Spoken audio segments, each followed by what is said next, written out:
Hi guys. Tonight we're sailing north, north of comfort, north of sense, north to where the sea itself seems to breathe frost.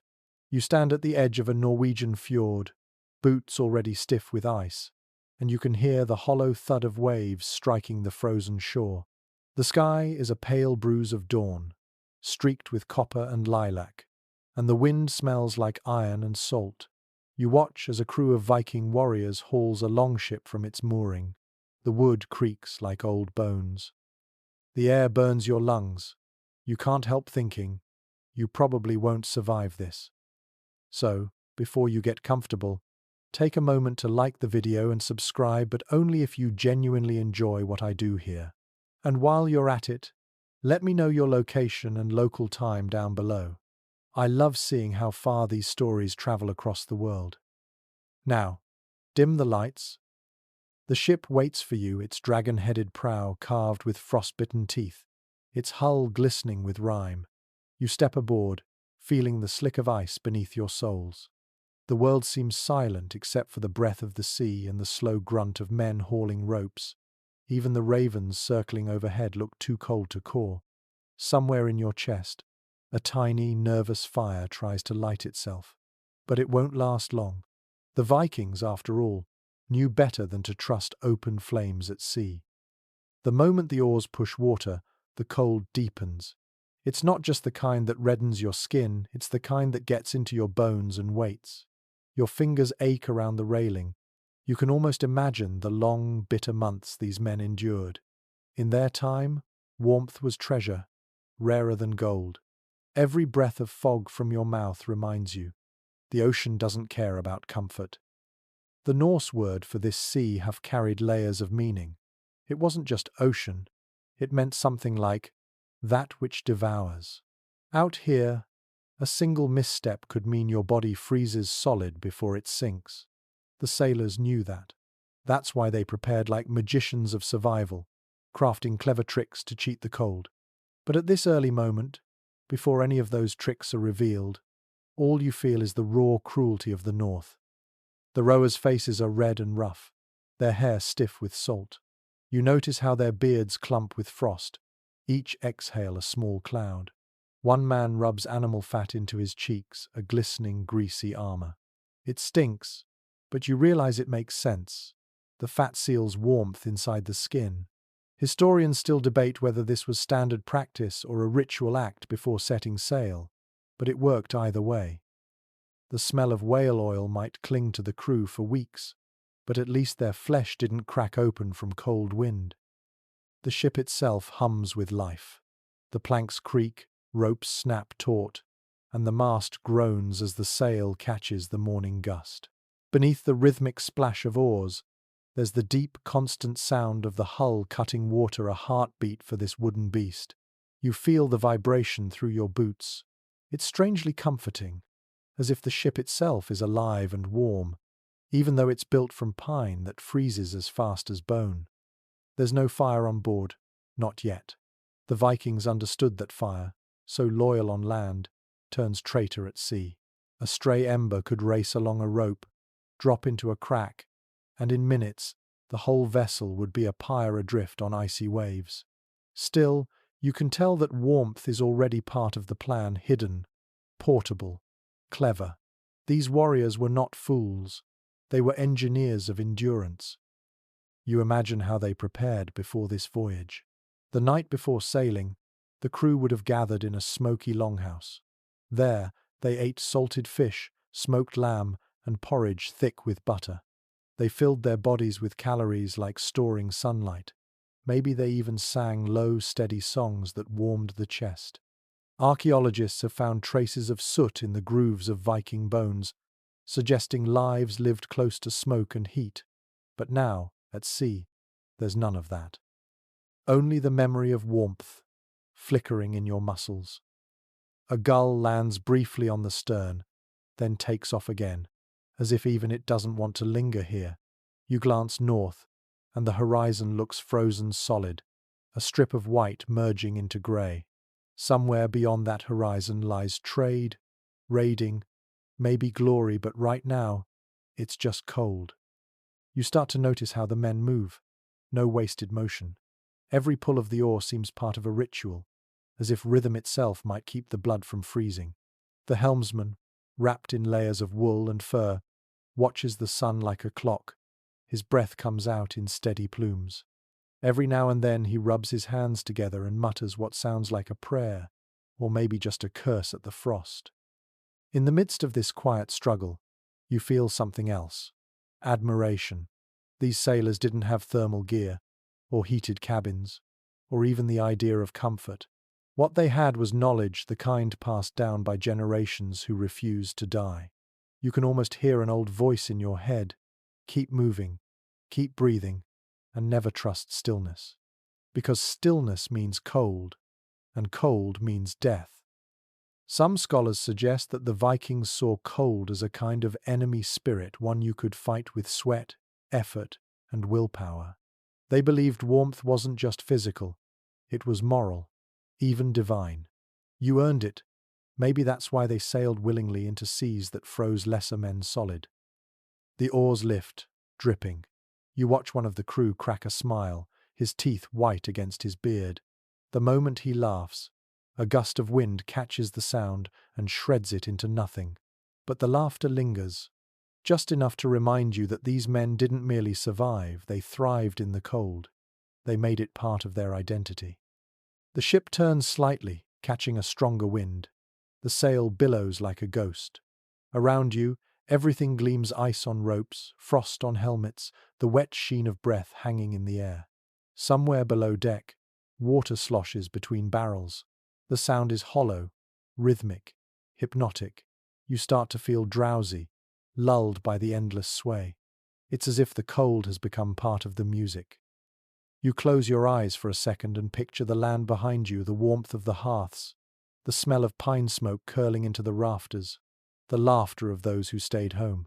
And then, opening them again, all you see is the glittering horizon, the mirror-like sea, and men whose faces have long since stopped flinching from the wind. In this frozen dawn, you finally understand what kind of people these Vikings were.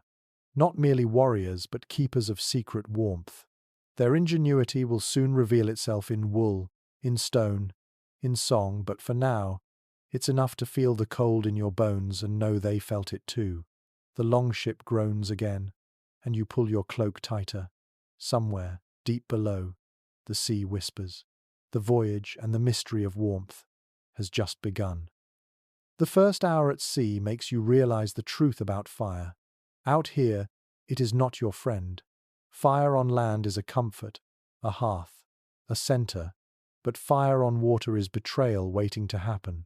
You feel the danger every time you imagine a spark leaping from a torch and finding a home in the dry timbers beneath your feet. The ship is built entirely of wood and tar and rope, all of it thirsty for flame. Even a small ember could race through the hull like lightning, and before you could scream, the ship would become a floating funeral. That is why the Vikings learned to live without fire when they were sailing. They respected it the way a warrior respects a sword. It was power, but only if you controlled it. Out on the sea, the only control they had was to keep it away. You can almost picture the early captains explaining this to new recruits.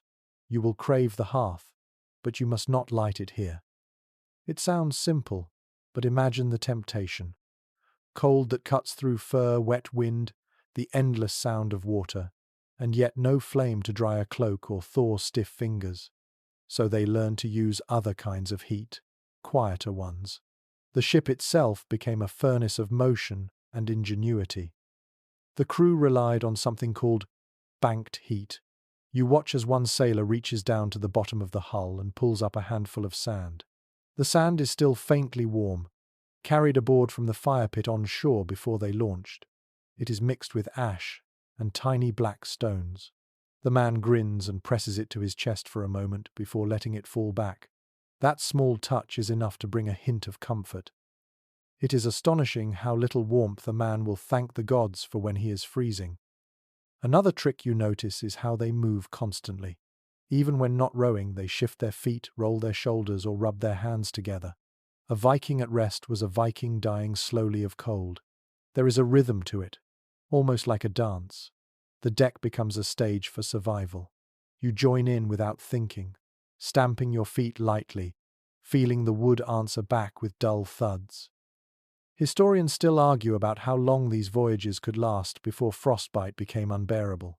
Some records hint at journeys stretching over weeks, even months, depending on wind and weather. Yet the remains of ships discovered in Norway and Denmark show remarkably well-preserved wood, suggesting constant maintenance and clever design. The Vikings were not reckless, they were meticulous. Every board was soaked in pine tar, every joint fitted tight enough to keep out most of the sea's icy breath. And yet you can sense how fragile it all is. Every creak feels like a warning. The men know it too. Their eyes dart toward the mast whenever a gust hits too hard. They trust the ship, but not completely. It is like sleeping beside a lion. Safety through respect, never through carelessness. As the morning light spreads, you notice something odd about the sail. It seems thicker than ordinary cloth. When you touch it, you realize it has been coated with animal fat. The fabric gleams slightly and feels almost waxy. It is heavy and stiff, but it traps heat. The same coating that keeps water out also keeps a bit of warmth in. The smell is strong and earthy, like old hides and smoke. It lingers in your nose, oddly comforting after a while. You think of how many years it must have taken to learn these tricks. Somewhere in the past, someone must have tried lighting a small fire on deck and paid for it. Someone else must have realized that movement and oil and sand could replace flame. Every survival skill here is written in invisible scars. There is one story the sailors murmur among themselves. They tell of an old crew who tried to bring a small clay brazier aboard during a winter voyage. It worked for a while, glowing softly in the night, giving off just enough heat to warm their fingers. But a single spark caught in the rope of the sail, and within minutes the fire had devoured everything. They say the survivors washed ashore, blackened and speechless. Whether that story is true or not, no one has tested it again. The sea punishes arrogance. You watch your breath form small ghosts in front of your face. Every exhale is visible. You start to count them, as if each one is proof you are still alive. Around you, the crew chants low and steady, a sound somewhere between a hymn and a heartbeat. The oars move in perfect rhythm, slicing through the grey water. The sound of wood and water together has its own warmth, if you listen long enough. At the prow, a carved dragon watches ahead, its frozen eyes fixed on the horizon. It has survived countless voyages, its surface blackened, not by fire, but by time. You imagine the first craftsman carving it, perhaps by a fire that crackled with danger, dreaming of voyages where flame would never be welcome again. You glance toward the helmsman. His face is calm, eyes half closed, as if he is feeling the wind instead of seeing it. His wool cloak is layered, thick and greasy with lanolin. The sheep that gave that wool lived through Nordic winters. Their warmth now becomes his. It is strange comfort, wearing the memory of another creature's survival. There are moments of silence between the gusts, when the sea seems to hold its breath. In those pauses, you can almost hear the creaking timbers whisper secrets. The ship speaks a language of warmth and risk. You realize that every decision on board balances between freezing and burning. No fire means safety from destruction, but also endless cold. It is a fragile truce, one the Vikings mastered. Some archaeologists believe they sometimes carried small heated stones wrapped in thick sealskin, used briefly to warm hands or food. Others think that was impractical on a moving vessel. The debate remains unresolved, which seems fitting. The sea keeps her secrets. As the day goes on, you find yourself growing accustomed to the cold. It still hurts, but you begin to understand its rhythm. Your breath slows, your body tightens, your awareness sharpens. There is something meditative about it, like sitting too close to danger and refusing to blink. The crew seems to feel it too. They are quiet, focused, almost reverent. The absence of fire is not just caution, it is philosophy. For them, warmth comes not from flame, but from life itself. Movement, breath, muscle, faith. You see it in their eyes, in the way they keep each other awake with jokes and muttered songs. Fire is not gone, it has simply moved inside them. As the sun starts to lower again, the light softens, turning silver against the water. The dragon head gleams faintly. Somewhere far behind, on land, the hearths still burn. But here, aboard this ship, warmth exists only as willpower and memory. You pull your cloak tighter and try to imagine what tomorrow will bring. You notice how the crew seems to live inside their clothing, as if the layers themselves are armor against a world made of knives. Every stitch matters. Every fiber is chosen with the kind of wisdom that comes only from necessity. Wool is their miracle, and you start to understand why. When you rub your sleeve between your fingers, it feels rough, oily, and alive. That oil is lanolin, a gift left by the sheep that once wore it. It repels water and traps heat even when soaked. In this cold, that means survival.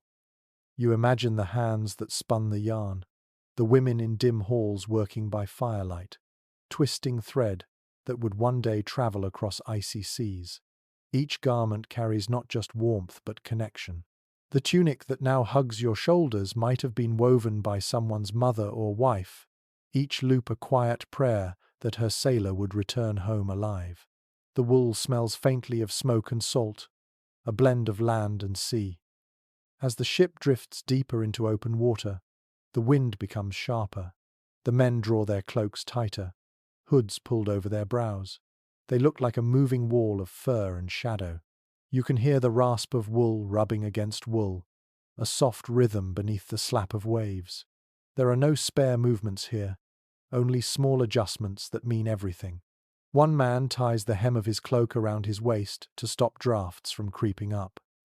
Another pulls thick mittens from under his belt, stitched from seal skin with the fur turned inward. When he flexes his fingers, you hear the faint crackle of stiff leather warming in his palm. Historians believe the Vikings layered their clothing deliberately. The first layer was thin and soft, meant to breathe and wick moisture. Over that came dense wool or fur, heavy enough to trap body heat. Some even wore cloaks woven in two directions, a double weave that could block wind like armor. There are surviving fragments of such textiles found in burial mounds, still faintly oily after 1,000 years. That fact alone tells you how well it worked. A sailor beside you pulls back his hood and grins, revealing a face red from wind but shining with confidence. He points to his cloak and says a few words that roughly mean, "My second skin." You laugh, and he nods knowingly. To these men, clothing was not decoration. It was technology. The difference between life and death was measured in thread count. Then comes the smell of fur. A thick, musky odor clings to everything. It is unpleasant at first, but then it begins to feel grounding, like the scent of the earth itself. The men wear furs of bear, fox, wolf, and sometimes dog. These are not trophies but tools. The pelts drape over shoulders, adding another barrier between flesh and frost. Each fur carries its own story. One might have come from a hunted animal in Greenland, another traded from a Sami trapper hundreds of miles north. You realize the Viking world was a network of survival knowledge stretching across icy continents. There is a strange beauty in their practicality. You watch as one man takes off his cloak, shakes out the frost, and wraps it again tightly around his torso, tucking the edge under his belt. He does it with the precision of a craftsman, as if adjusting a weapon. You try it yourself, and immediately feel a little warmer. It is remarkable how simple acts can restore comfort in a place that seems designed to take it away. Somewhere near the mast, a younger sailor adjusts the lining of his boots. He has stuffed dried grass between his socks and the leather, a trick passed down for generations. The grass traps air, keeps moisture away, and insulates like wool. Archaeologists have found such remains in graves and ship burials, still intact. It seems almost too humble a solution for such fierce conditions, but that is what makes it genius. There are arguments among scholars about how colorful Viking clothing really was. Some say it was all earth tones, natural and practical. Others insist they used bright dyes, even for sea voyages, believing color lifted morale. You can imagine either possibility, muted browns and greys blending with the fog, or flashes of deep red and golden yellow shining like small fires in the gloom. Perhaps it depended on the man, on the day, on how much sunlight his spirit needed. As afternoon drifts into pale dusk, you realize how quiet the sea has become. The men's breaths form little clouds that rise and vanish. Each exhale is recycled warmth, shared by the group. One sailor even jokes that they should stop talking so their heat does not escape. Everyone laughs, their voices low and husky. You feel that laughter too, like a spark flickering through your ribs. You think about how warmth has always been communal. No one survives cold alone. Even now, centuries later, you can sense that truth. The wool on your body holds the memory of human hands. The fur on your shoulders carries the life of an animal. The ship beneath your feet holds the heat of trees cut and shaped by craftsmen. Everything that keeps you alive once lived and breathed. A gust of wind strikes suddenly, carrying a spray of salt that stings your cheeks. The men tighten their grips on the oars, hunching forward, heads bowed. You feel the layers around you tighten too, sealing in your small pocket of warmth. In that moment you understand how the Vikings could survive in places where most people would freeze within hours. Their clothing was not just protection, it was partnership with nature itself. They took the gifts of wool and fur, oil and hide, and turned them into living armor. When the wind finally calms, you look around and see faint smiles of relief. The youngest sailor leans back and hums a short tune, something that sounds half lullaby, half prayer. The others join softly, voices blending with the creak of the ship. The melody is slow, circular, almost hypnotic. It reminds you that warmth is not only physical, it can be made of sound, of breath, of togetherness. The sky turns darker now, the color of slate and smoke. Stars begin to emerge, faint pinpricks of light over the endless grey sea. The air feels colder, sharper, but somehow it bothers you less. Wrapped in wool, surrounded by life and motion, you feel like part of a breathing organism made of men, wood, and hope. For a moment, you close your eyes. You can still feel the gentle rasp of fabric against your skin, the weight of fur around your shoulders, the pulse of the ship moving beneath you. Somewhere in that rhythm, you realize you are warm, not from fire but from everything that lives. You begin to notice a strange preparation happening near the bow. A few men gather around a large barrel filled with smooth river stones. They are grey and round, each one polished by water and time. Before setting sail, these stones were heated in a pit of embers on the shore until they glowed faintly red. Now, hours later, they still hold their warmth like small hearts. The sailors handle them carefully, wrapping each in layers of clay or thick cloth soaked in seal fat. When they place one at their feet, you feel the faint radiation of heat spreading outward, subtle but real. It feels like standing near a sleeping animal. According to early Norse records, crews sometimes prepared these fireless hearths before embarking on winter voyages. They heated stones or bits of iron, sealed them, and carried them aboard as living warmth that could not escape. It sounds almost mythical, but archaeologists have found blackened pebbles in ship remains, the kind that only exposure to intense heat could produce. That discovery gives weight to what old stories called soul stones, objects that held warmth as though a spirit lived inside them. Curiously enough, some accounts describe sailors pressing these stones against their stomachs before sleeping, believing the heat would keep their courage strong. It is a detail that feels both practical and superstitious. Like most Viking habits, the line between science and magic was thin when the wind screamed across the ice. As the ship rolls through the waves, one of the crewmen passes a warm bundle to another. The second man unwraps it slightly, sighs with relief, and places it beneath his cloak. You catch the faint scent of seal oil, rich and heavy. It lingers in the air, mingling with the sharper notes of salt and tar.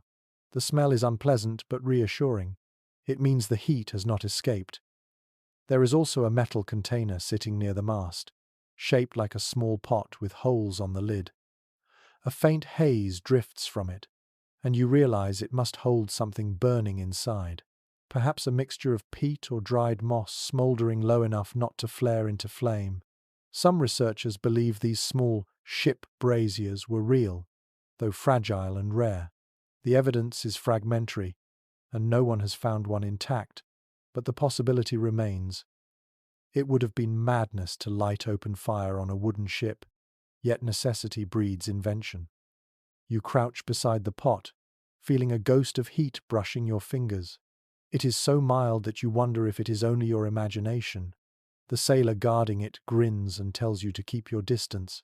He taps the pot's lid and mutters that it has already eaten enough air for one day. His words sound like ritual. You begin to suspect that this small source of warmth is treated less as an object and more as a living creature, something that must be respected, fed, and never angered. Not far away, another man sharpens his iron tools, and you notice the blades steaming faintly in the cold. He explains that before sailing, they heated their weapons briefly by the fire and coated them in oil. The warmth was not just for comfort. It helped prevent rust and made the metal less brittle in freezing air.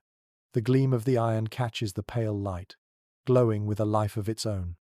You wonder if part of the Viking fascination with blades came from this small miracle, steel that seemed to breathe warmth back at its maker. Some modern metallurgists point out that Viking smiths used a combination of high-carbon steel and wrought iron, which could retain heat for longer than most common metals of the age. It is one of those facts that turns admiration into awe. These people did not just fight the cold, they mastered it with skill and creativity. The smell of heated metal mixes with salt air, and you can almost taste it on your tongue, like blood and sea combined. You start to see why warmth was never simply a matter of temperature for the Norse. It was symbolic, almost sacred. The difference between life and death, between courage and despair, could be measured in a single glowing stone. There is one story whispered among the crew that captures this belief. It tells of a warrior who carried a stone from his home hearth wherever he went. He believed it held the spirit of his ancestors. During a storm, when frost threatened to take his fingers, he clutched the stone and swore he felt it beating like a heart. When the storm cleared, the stone was cold again, but he was alive. Some take it as proof that belief itself can produce heat strong enough to fight the elements. Others call it a myth shaped by desperation. Even now, experts cannot agree whether these practices were common or exceptional. Some think they belong to specific clans with access to certain materials. Others suggest that every crew experimented, mixing practical wisdom with superstition. The lack of written instruction leaves it open, which feels fitting. The Viking way was always to learn through doing, to survive by improvising. As daylight fades, the temperature drops sharply. The stones on deck lose their warmth, one by one. The men rotate them, tossing the cooler ones into a bucket of brine to hold for later, preserving them as ballast. You can see how the process itself keeps everyone busy, bodies moving, minds focused.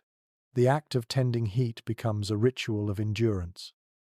You kneel to touch one of the used stones. It feels smooth and faintly warm, like the last pulse of something dying. You imagine the fire that once lived inside it, glowing in the dark pit hours ago. A fire that traveled with you across the sea. There is poetry in that. A flame transformed into stone so it could follow men where fire dared not go. Night gathers fully now, and the stars return, bright and sharp as frost. The ship's pace slows as the wind shifts, and a calm settles over the deck. The men huddle closer, each clutching a stone or pot or memory of warmth. The ocean whispers around the hull, cold and endless. Yet here, surrounded by these strange inventions and stubborn lives, you feel the faint promise of survival glowing quietly between your hands. By the second night at sea, the crew begins to construct something remarkable at the heart of the ship. You first notice them piling sand into a shallow pit lined with flat stones. It looks out of place, a small patch of earth on a vessel made for water. The men handle it with reverence, scooping the sand from sealed sacks, pressing it into shape with thick, calloused hands. The texture of the sand absorbs light and sound alike, turning that small circle into the quietest place on deck. According to fragments of early Norse sagas, some ships carried a kind of hearth made from sand, clay, and stone. The sailors called it eldgroff, the hollow of fire. It was small, shielded from the wind, and used sparingly. The goal was never to blaze but to glow, a whisper of warmth instead of a flame. Archaeologists have unearthed bits of scorched sand and charcoal in shipwrecks that might confirm this. The evidence is faint, but the possibility stirs the imagination. The men finish shaping the pit, then lower a clay vessel into its center. Inside it sits a cluster of coals stolen from the bonfire they left behind on the shore that morning. The glow is faint but steady, like a buried sunset. You watch the first wisp of smoke curl upward and vanish into the freezing air. For a moment, everyone is silent. The ship seems to hold its breath. The helmsman mutters a short blessing. It is not a prayer to avoid fire. It is a plea for balance. The Vikings lived with contradictions, and this is one of the greatest. They feared flame, yet they depended on it. The tiny hearth becomes a symbol of that tension. Too much heat would kill them, too little would freeze them. You can feel the respect in every movement. It is strangely moving to see how this fragile ember transforms the mood of the crew. Faces soften, shoulders loosen, and conversation begins again. Someone passes around a small pot of dried fish softened in seawater. Another opens a pouch of coarse salt. The warmth, though slight, has opened their appetite. You realize that the body responds not just to temperature, but to hope. Some surviving accounts from later medieval sailors mention similar practices, describing how crews built sand pits for heating tar or softening metal. It may be that the Vikings pioneered this trick long before anyone wrote it down. The idea is simple but brilliant. Sand diffuses heat, preventing sparks and shielding the wood beneath. Even a few glowing embers could provide comfort if carefully contained. A curious detail comes from one of the Icelandic sagas, which claims that captains tested their crew's discipline by maintaining such a hearth during storms. The men had to protect it without letting it flare or die.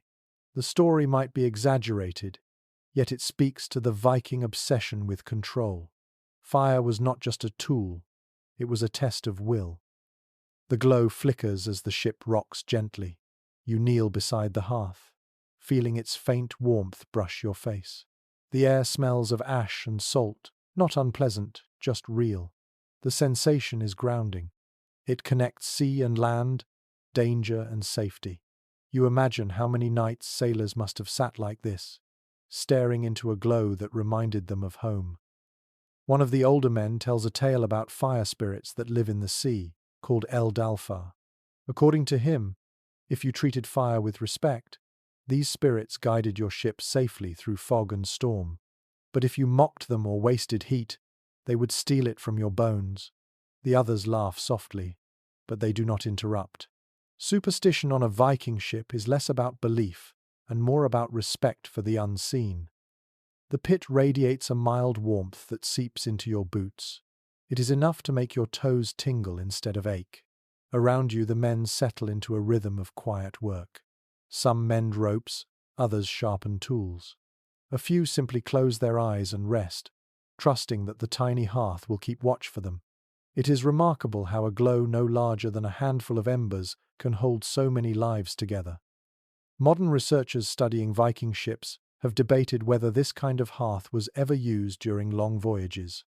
Some argue it was too dangerous, that the constant motion of the sea made any open heat source suicidal. Others insist that human ingenuity finds a way, and that the small size of these pits made them manageable. The truth probably lies somewhere between caution and necessity. You reach your hand out again, hovering above the warmth. The air above it trembles like a mirage. You feel both gratitude and fear. Gratitude because warmth still exists, and fear because you know how easily it could escape. The balance between safety and disaster feels delicate, but the crew seems calm. They have rehearsed this dance for generations. As the night deepens, a soft snow begins to fall. The flakes melt before they touch the pit, evaporating in tiny bursts of steam. The sound is so faint that you almost imagine it. Each hiss feels like a whisper from another world. You can smell the faint sweetness of burnt wood mixed with sea air. The combination feels ancient, timeless, like breathing history itself. The helmsman finally speaks, his voice low and hoarse. As long as the glow lives, so do we. The words sink into the air like a promise. Around him, heads nod silently. You can see the reflection of the emberlight in their eyes, small but fierce. That glow is more than heat. It is defiance. When the last watch is set and the crew settles to rest, the hearth is covered with a flat lid of stone to keep it from flaring. The faint light seeps through the cracks, casting moving shadows across the deck. You lie down with your cloak pulled tight and listen to the wood sigh beneath you. The warmth drifts upward, barely enough to notice but enough to keep you dreaming. Above, the stars blur behind falling snow. Below, the ember still glows. Somewhere between those two worlds, a ship sails on, guided by a hearth that dares to burn without fire. By morning, the hearth has cooled to silence. The sand is grey now, the last hint of warmth long gone. Yet the crew looks more rested than before. They have discovered another kind of fire, one that does not flicker or fade. It lives in their bodies. You watch them stir from sleep, stretch their arms, and stamp their feet on the deck to wake the blood. There is laughter, coughing, the soft sound of hands slapping shoulders in greeting. Heat, it turns out, is something that can be shared. Some accounts from medieval chronicles describe how Viking sailors relied on each other for warmth more than any tool or invention. They called it manvarmi, the heat of men. It was both literal and symbolic. The simplest way to survive the night was to lie close together, shoulder to shoulder, wrapped in cloaks and furs, turning the air between them into a small pocket of life. It might sound crude, but in temperatures that could freeze breath to beards, there was no shame in survival. A few researchers have suggested that these nightly huddles formed the basis of Viking solidarity. The bond forged in the cold was stronger than any oath sworn on land. When you have kept each other alive through a frozen night at sea, loyalty stops being an idea and becomes a physical truth. You can almost feel that truth now, as you sit among them. Cloaks brushing, boots knocking, the rhythm of shared breath blending into the creak of the hull. The men joke about the smell. Sweat, seal oil, fish, and smoke all mixed together. One sailor grins and calls it the scent of brotherhood. You cannot help but laugh with them, because there is something freeing about it. Dignity has no use here. Comfort comes from acceptance, not perfection. The warmth of another human body is more precious than gold. Curiously, a few burial finds suggest that this closeness extended even into ritual. Archaeologists have uncovered graves where two men were buried side by side, wrapped in the same cloak. Some interpret it as friendship beyond death, others as a symbolic echo of these shared nights. Whatever the reason, the image feels right. The Vikings carried their warmth together, even into the next world. You watch them move as they prepare for another day of rowing. Before taking their places, they rub their hands together briskly, clap their arms across their chests, and stamp their feet in rhythm. The sound builds like distant drums. It is both practical and ceremonial, waking muscles and spirits alike. One man shouts a brief verse in Old Norse, something about fire living in blood. The others reply in unison. Their voices vibrate in the cold air like a chant. According to surviving poetry, Viking warriors often described courage as heat. The same word that meant warm could also mean brave. It is an idea that feels beautifully logical here. To be warm is to live, and to live is to dare. In the frozen north, temperature and spirit are one and the same. There is another layer to this idea, one that makes you pause. Some folk traditions claim that men who grew too fond of isolation risked freezing even when wrapped in furs. They said loneliness could steal your warmth faster than wind. That belief might sound poetic, but as you watch the men joke and sing, you start to believe it. Connection itself seems to generate heat. One sailor, younger than the rest, shivers uncontrollably despite his layers. The others do not scold him or laugh. Instead, two men pull him between them, wrapping him in their cloaks until his shaking slows. One of them mutters, "Share your fire, or we all go cold." It is both advice and law. You feel the kindness in it, rough and instinctive. These people have no luxury of cruelty. Their empathy is forged by necessity. Modern physiologists would explain this with body heat transfer. Pressing close reduces heat loss through convection, letting each person conserve energy. But science alone cannot describe what it feels like. The warmth shared here carries something deeper, a memory of home, of longhouses, and sleeping by familiar faces. It transforms the deck of a warship into a fleeting family. In the lull between strokes, one of the men begins to hum. The sound is soft, almost a vibration more than a song. Others pick it up. The tune weaves through the group, slow and steady, following the rhythm of breath. It is not for entertainment, it is for unity. You realize the song itself is a kind of fire, kindling courage and warmth from within. There are no written notes, no instruments, only the rise and fall of voices. It feels ancient, older than words. Some ethnomusicologists who study Nordic traditions believe these chants helped synchronize physical exertion and keep spirits high. They even speculate that prolonged group singing could slightly raise core temperature through continuous breathing and motion. It seems unlikely, but then again survival has always turned unlikelihood into fact. The sea remains cold, but something has changed. The deck feels less hostile, the air less sharp. Perhaps it is illusion, or perhaps the human body has learned to adapt. You feel your own pulse steadying with the rhythm of the crew. Each shared breath feels like a spark passed from person to person. The sun peeks through a break in the clouds, spilling pale light across the ship. The warmth on your face is faint, but it joins with the warmth of the group. Together they form something powerful. The Vikings did not need a blazing hearth or roaring flame. They carried the heat of life in their lungs and hearts. When the chant fades, silence fills the air, gentle and complete. You realize that the cold has become a teacher, not an enemy. It has shown these men what truly matters: movement, laughter, presence, togetherness, the kind of heat that cannot be burned away. You lean back, your shoulders brushing against the man beside you, and for the first time since leaving the shore, you stop thinking about survival. You are part of a living furnace built of trust, breath, and will. The ship creaks softly, and the sea sighs beneath it. Somewhere deep inside, the fire of life keeps burning. The morning fog lifts, revealing a quiet that feels both beautiful and cruel. Frost glitters across the ropes like tiny shards of glass. The air bites your face each time you inhale, yet there is a warmth that surprises you. It comes not from the sand hearth or the fading stones, but from something moving, breathing, and alive. At first, you think it is your imagination until you hear the unmistakable sound of hooves on the deck. A small goat, woolly and stubborn, pushes past your leg. Its breath puffs little clouds into the cold air. A sailor chuckles and tosses it a piece of dried moss.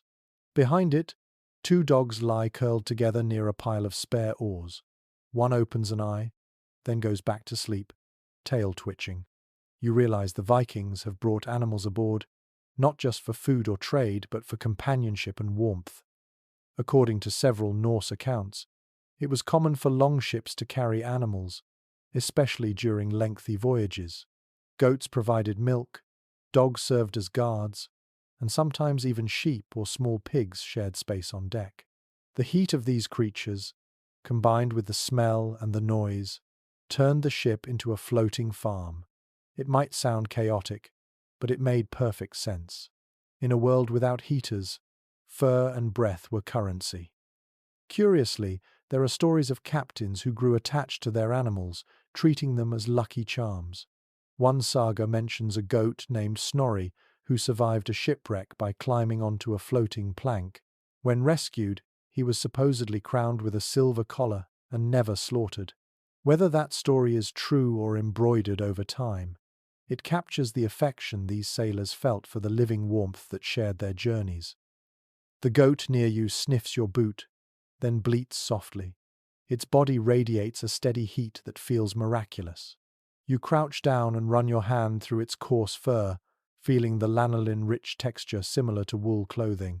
The scent is sharp and earthy, but beneath it lies a sense of safety. The animal looks at you as if to say, "I am alive. Therefore you are too."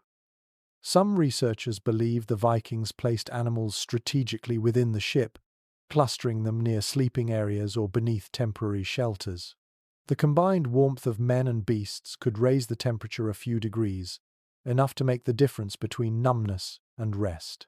It may not sound like much, but when survival depends on every heartbeat, a few degrees matter more than comfort. A sailor nearby starts milking one of the goats, his breath forming clouds around him. The milk steams faintly as it hits a wooden bowl. He passes the bowl to you. The liquid tastes sour and wild, but it spreads heat through your chest like a slow ember.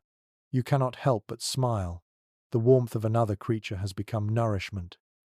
One of the older crew members begins telling a tale, half memory, half legend.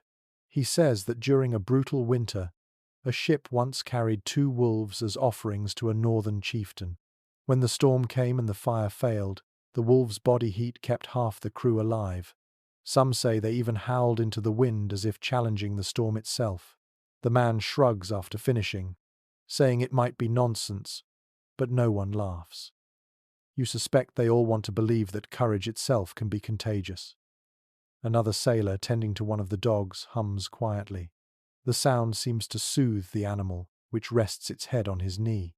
He explains that dogs, with their quick warmth and loyal nature, were considered sacred companions of warriors. The god Freya was said to ride with cats, but seafarers often invoked protection from Thor or Njord through the presence of dogs. The bond between man and beast was spiritual as well as practical. The deck smells of wet fur and salt, a mixture that would make anyone unused to it wrinkle their nose. But to you it smells like life. In this cold void of wind and water, the scent of a living creature is proof that the world still breathes. The animals move between the men freely, heads brushing against knees, hooves clattering softly. Each touch is a reminder that warmth is not only human. Some historians have puzzled over how the crew managed waste and space with so many creatures on board. The likely answer is simplicity. The Vikings accepted mess as part of living. Cleanliness was a luxury, reserved for calm waters and warm days. Out here, survival trumped comfort. A dirty ship that stayed afloat was better than a tidy one that froze. As the day unfolds, the animals settle into a rhythm with the men. The dogs stretch beside the oarsmen, matching their movements. The goats nibble on leftover hay tied in bundles near the bow. When the wind rises, they press close to the men for shelter, and the men lean into them for warmth. It is a strange harmony, but it works. You think of how modern travelers bring blankets or heaters. These sailors brought heartbeat and breath. The ship becomes a floating ecosystem, balanced between chaos and calm. You close your eyes and listen. The splash of water, the creak of wood, the soft snort of an animal, the low hum of human voices. Together they create a symphony of survival. It occurs to you that warmth, at its core, is always shared. Whether it comes from another person or another species, it exists only in connection. The Vikings understood that instinctively. They did not see animals as mere cargo, but as partners in endurance.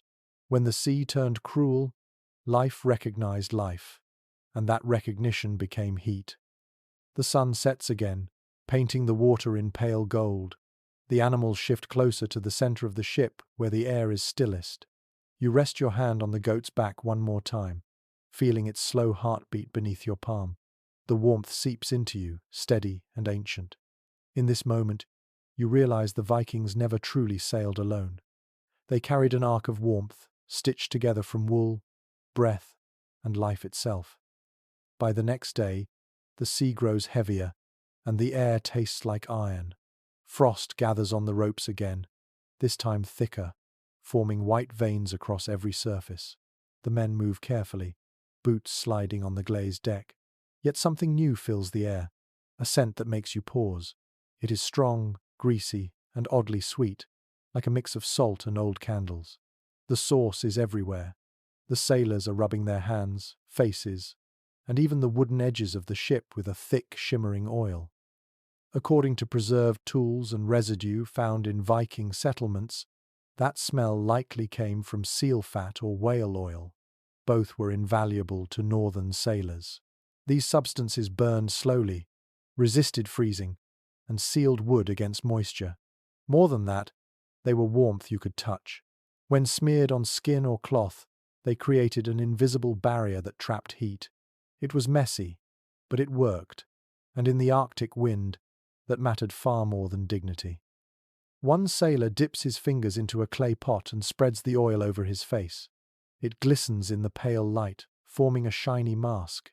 He looks like a statue carved from amber. Then he hands you the pot, gesturing for you to try. The oil feels thick and cold at first, then warmer as it soaks in. Your skin tingles.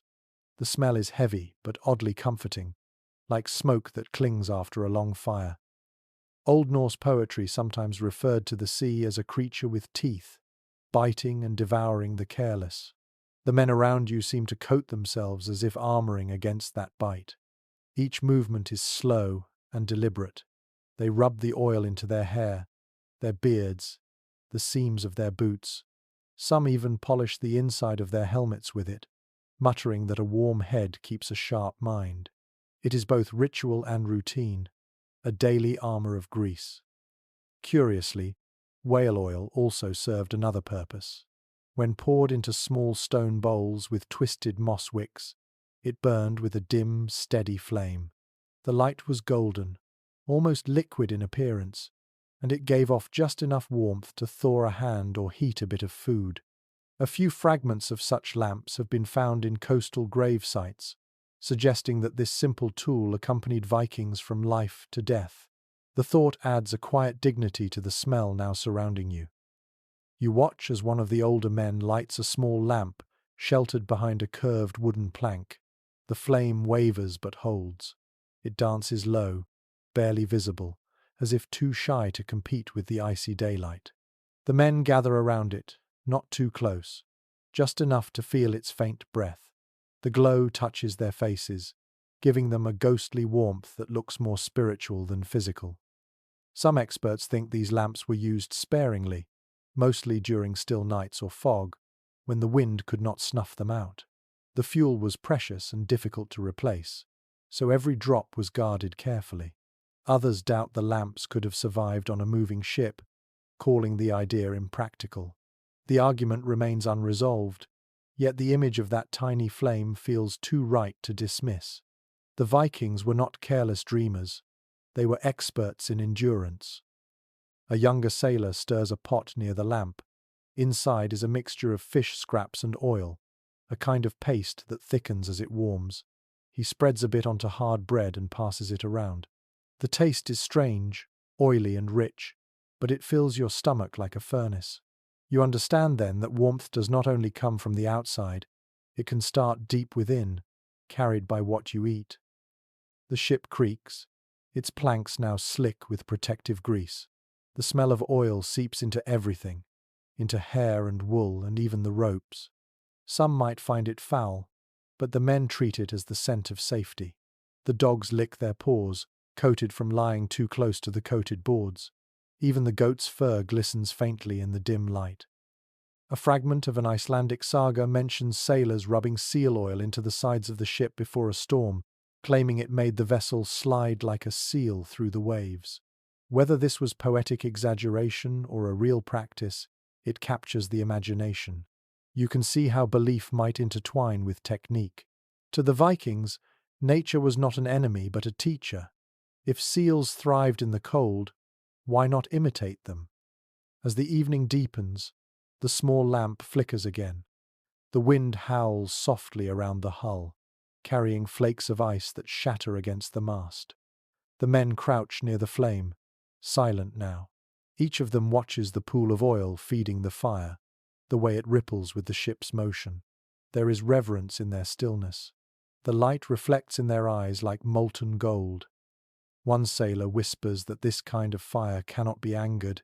He calls it shoulderer, sea fire, a flame born of water's creatures, meant to travel without fear.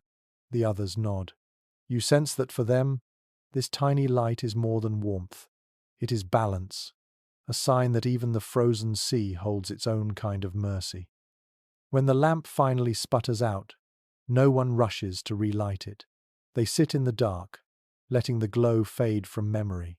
The air feels colder, but hearts are steadier. The smell of oil lingers long after the light dies, heavy and protective, like the presence of something ancient watching over them. You lean against the railing and breathe it in. The ocean glimmers faintly under the moonlight, black and endless. The ship rocks gently, coated in its strange armor of oil and faith. In the mingled scents of whale, salt, and smoke, you catch the essence of Viking ingenuity, warmth drawn from the bodies of beasts, carried through storms, defying the cruelty of cold. The next morning brings stillness so complete that it feels eerie. The wind has vanished, leaving the sea flat and shining like dark glass. The silence should be peaceful, but instead it feels heavy, as if the air itself is holding its breath. The crew moves slowly, their voices low. The temperature drops without the wind, turning the air thick and unmoving. Your breath hangs before you like smoke from an invisible fire. Today the men begin a new task. They unfold large sheets of material, dark and heavy, and start stretching them across the open parts of the deck. At first you think they are repairing the sail, but the cloth is too coarse, too thick. Then it clicks. They are building shelter. According to old Norse boat descriptions and fragments of skin found near ancient harbour sites, Viking ships sometimes carried removable coverings made of canvas, hides, or woven wool. These could be draped over poles to form a low tent over the central deck. It was a simple idea, but one that turned a vessel into a floating cabin.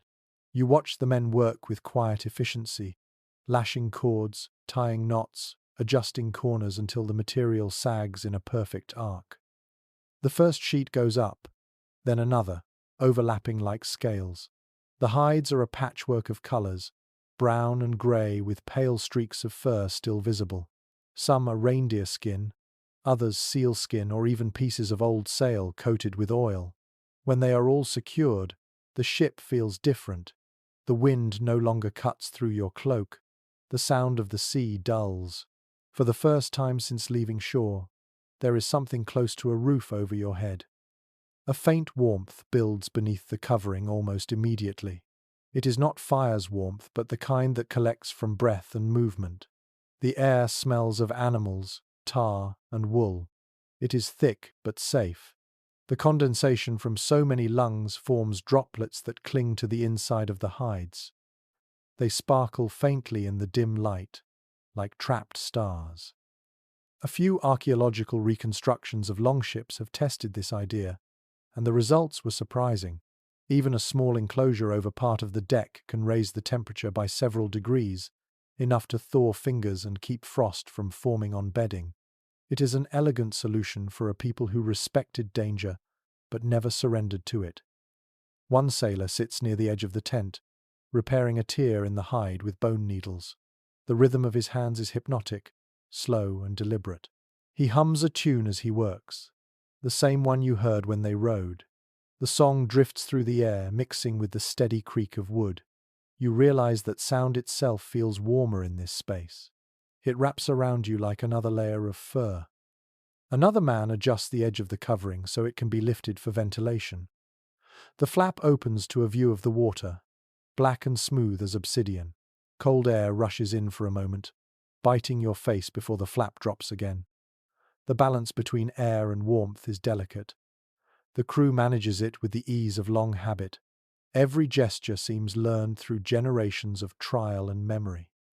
One curious account from later Scandinavian seafarers mentions lining such tents with strips of bark to reflect body heat inward.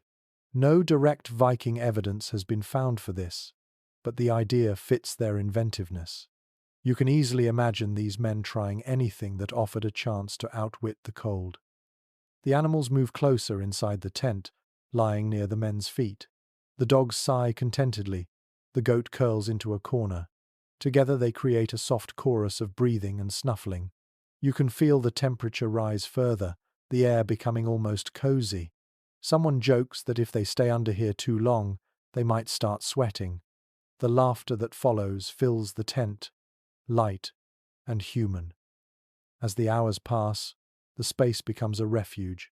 Men nap, mend clothes, or carve small trinkets from bits of driftwood. You run your fingers along the inside of the hide, feeling the rough seams and the faint oil that keeps it waterproof. Drops of melted frost slide down and collect at the base of the tent. When one falls onto your wrist, it feels like proof that warmth still wins small battles here. Researchers studying Viking textiles note that their weaving techniques were sophisticated, far beyond what simple survival demanded. The hides and cloths could resist wind and repel water thanks to a diagonal weave and lanolin treatment. It is a reminder that ingenuity does not always announce itself loudly. Sometimes it looks like quiet stitching done in preparation for the worst. As evening comes, the light inside the tent turns golden and soft. The flap is opened slightly, revealing the glow of the horizon where the sun dips into the sea. The air smells faintly of smoke from the oil lamp someone dared to relight. The heat from so many bodies has turned the floorboards warm to the touch. You can almost forget where you are. One of the sailors looks around the enclosed space and nods with satisfaction. He tells you that every part of a ship must have two lives, one for battle and one for survival. When the oars are still and the swords are sheathed, the same deck becomes a shelter, a hearth without flame. His words linger. You start to understand that warmth, to the Vikings, was not a gift from the gods, but a skill to be earned. When night fully arrives, the tent becomes a cocoon. Outside, the world is sharp and merciless. Inside, you can hear steady breathing and the faint rustle of fur. You pull your cloak closer, your body heavy with fatigue. The air is humid, almost soft. The ship rocks gently, and for a moment, it feels like sleeping inside the chest of some vast, living creature. You drift towards sleep with one final thought. The Vikings may not have tamed the cold, but they learned to negotiate with it, to build small islands of warmth in an ocean of frost. The tent around you creaks softly in the wind, holding the promise that even here, surrounded by ice and silence, human hands can still make a home. When dawn returns, it finds the sea steaming lightly under a pale sky. The air is still bitter, but something stirs among the men that is not quite cold. You notice it in the way they smile, in the looseness of their shoulders, in the faint smell of smoke rising from the shore they left behind. They are remembering warmth, not just as a sensation but as a ritual. Before sailing, these warriors did something extraordinary. They baked their heat into their bones. Along the Norwegian coast, traces of ancient bathhouses have been discovered near Viking settlements. Some were dug into the earth, lined with stone, and fitted with channels to drain seawater. Inside, they placed heated rocks and poured water over them to create clouds of steam. These were the forerunners of the modern sauna, a tradition so enduring that even today it hums through northern culture. It was more than bathing. It was preparation. Men would gather before voyages to cleanse, sweat, and fill themselves with heat that would linger long after the steam faded. You imagine them on the morning of departure, standing in that dim, smoky space. The air glows red with heat, and sweat rolls down their bodies. They breathe deeply, eyes closed, as if drawing fire into their lungs. One man laughs, slapping his friend on the shoulder. Another pours a ladle of icy water over his head, and the hiss fills the room like applause. In that moment, they are alive in every sense, bodies burning before facing the cold sea. When they finally leave the steam house, the air outside feels like a blade, but they are ready. The sudden cold shocks their skin, yet instead of pain, it brings exhilaration. Blood surges, lungs open, and their bodies remember what it means to hold warmth from within. Some chroniclers, writing centuries later, described how Viking sailors would run directly from the sauna into snow or sea, claiming it hardened the spirit. Whether that is exaggeration or not, the idea feels true enough. Curiously, archaeological evidence suggests that these bathhouses were often placed near boathouses, almost as if one was a mirror of the other. Fire for one, water for the next. The proximity hints at a deliberate design, heat as ritual fuel for cold voyages. It seems the Vikings did not only rely on outer tools for warmth, they cultivated it inside themselves. A sailor on deck now seems to echo that tradition. He sits cross-legged, eyes closed, breathing steadily.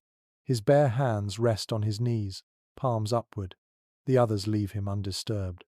You can almost feel the heat radiating from his calmness, like a memory of the sauna carried across the waves.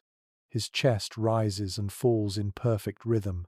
Breath by breath, he becomes an ember in human form. Modern physiologists might call this controlled breathing a primitive form of thermal regulation. Deep inhalations fill the lungs with air, while forceful exhalations drive blood to the surface, creating a faint flush of warmth. The Vikings may not have known the science, but they understood the effect. Breath, they believed, was a kind of fire gifted by the gods. To breathe deeply was to tend that inner flame. One old tale speaks of a warrior who, before a winter battle, fasted and sat alone in a steam hut for 3 days. When he finally emerged, his skin was red as molten iron, and he was said to walk through snow barefoot without flinching. Later storytellers may have exaggerated, but perhaps not entirely. The mind can make miracles when survival depends on it. The crew begins to prepare a meal. A pot is filled with snow and a handful of dried herbs. The snow melts slowly over a small oil lamp shielded from the wind. As the water warms, they drop bits of dried fish into it. Steam rises, carrying a scent that mingles with salt air. The smell reminds you faintly of pine and smoke, like an echo of those bathhouses on land.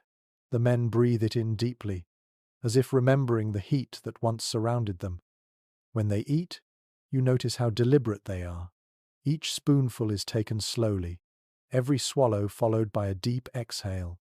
They seem to be feeding not just their bodies but the invisible furnace inside them. Heat, in their minds, is not wasted. It is cultivated. It must be grown, shared, and protected. One of the older sailors tells you that their ancestors believed heat could be stored in spirit as well as flesh. Before leaving home, they spent time near fires not only to dry clothes or prepare food, but to drink the fire's essence through breath and skin. The warmth they carried afterward was thought to be a kind of spiritual armor. He chuckles softly and adds, "Maybe the gods laughed at us, but it kept us alive." There is something poetic in the thought that warmth could travel inside you like faith. You close your eyes and imagine it. The faint heat in your stomach, the pulse in your fingertips, the rhythm of your breathing. The more you focus, the more alive it feels. You can see why such rituals persisted. They were less about superstition than about mastery of self. The afternoon passes slowly, the ship rocking on the quiet water.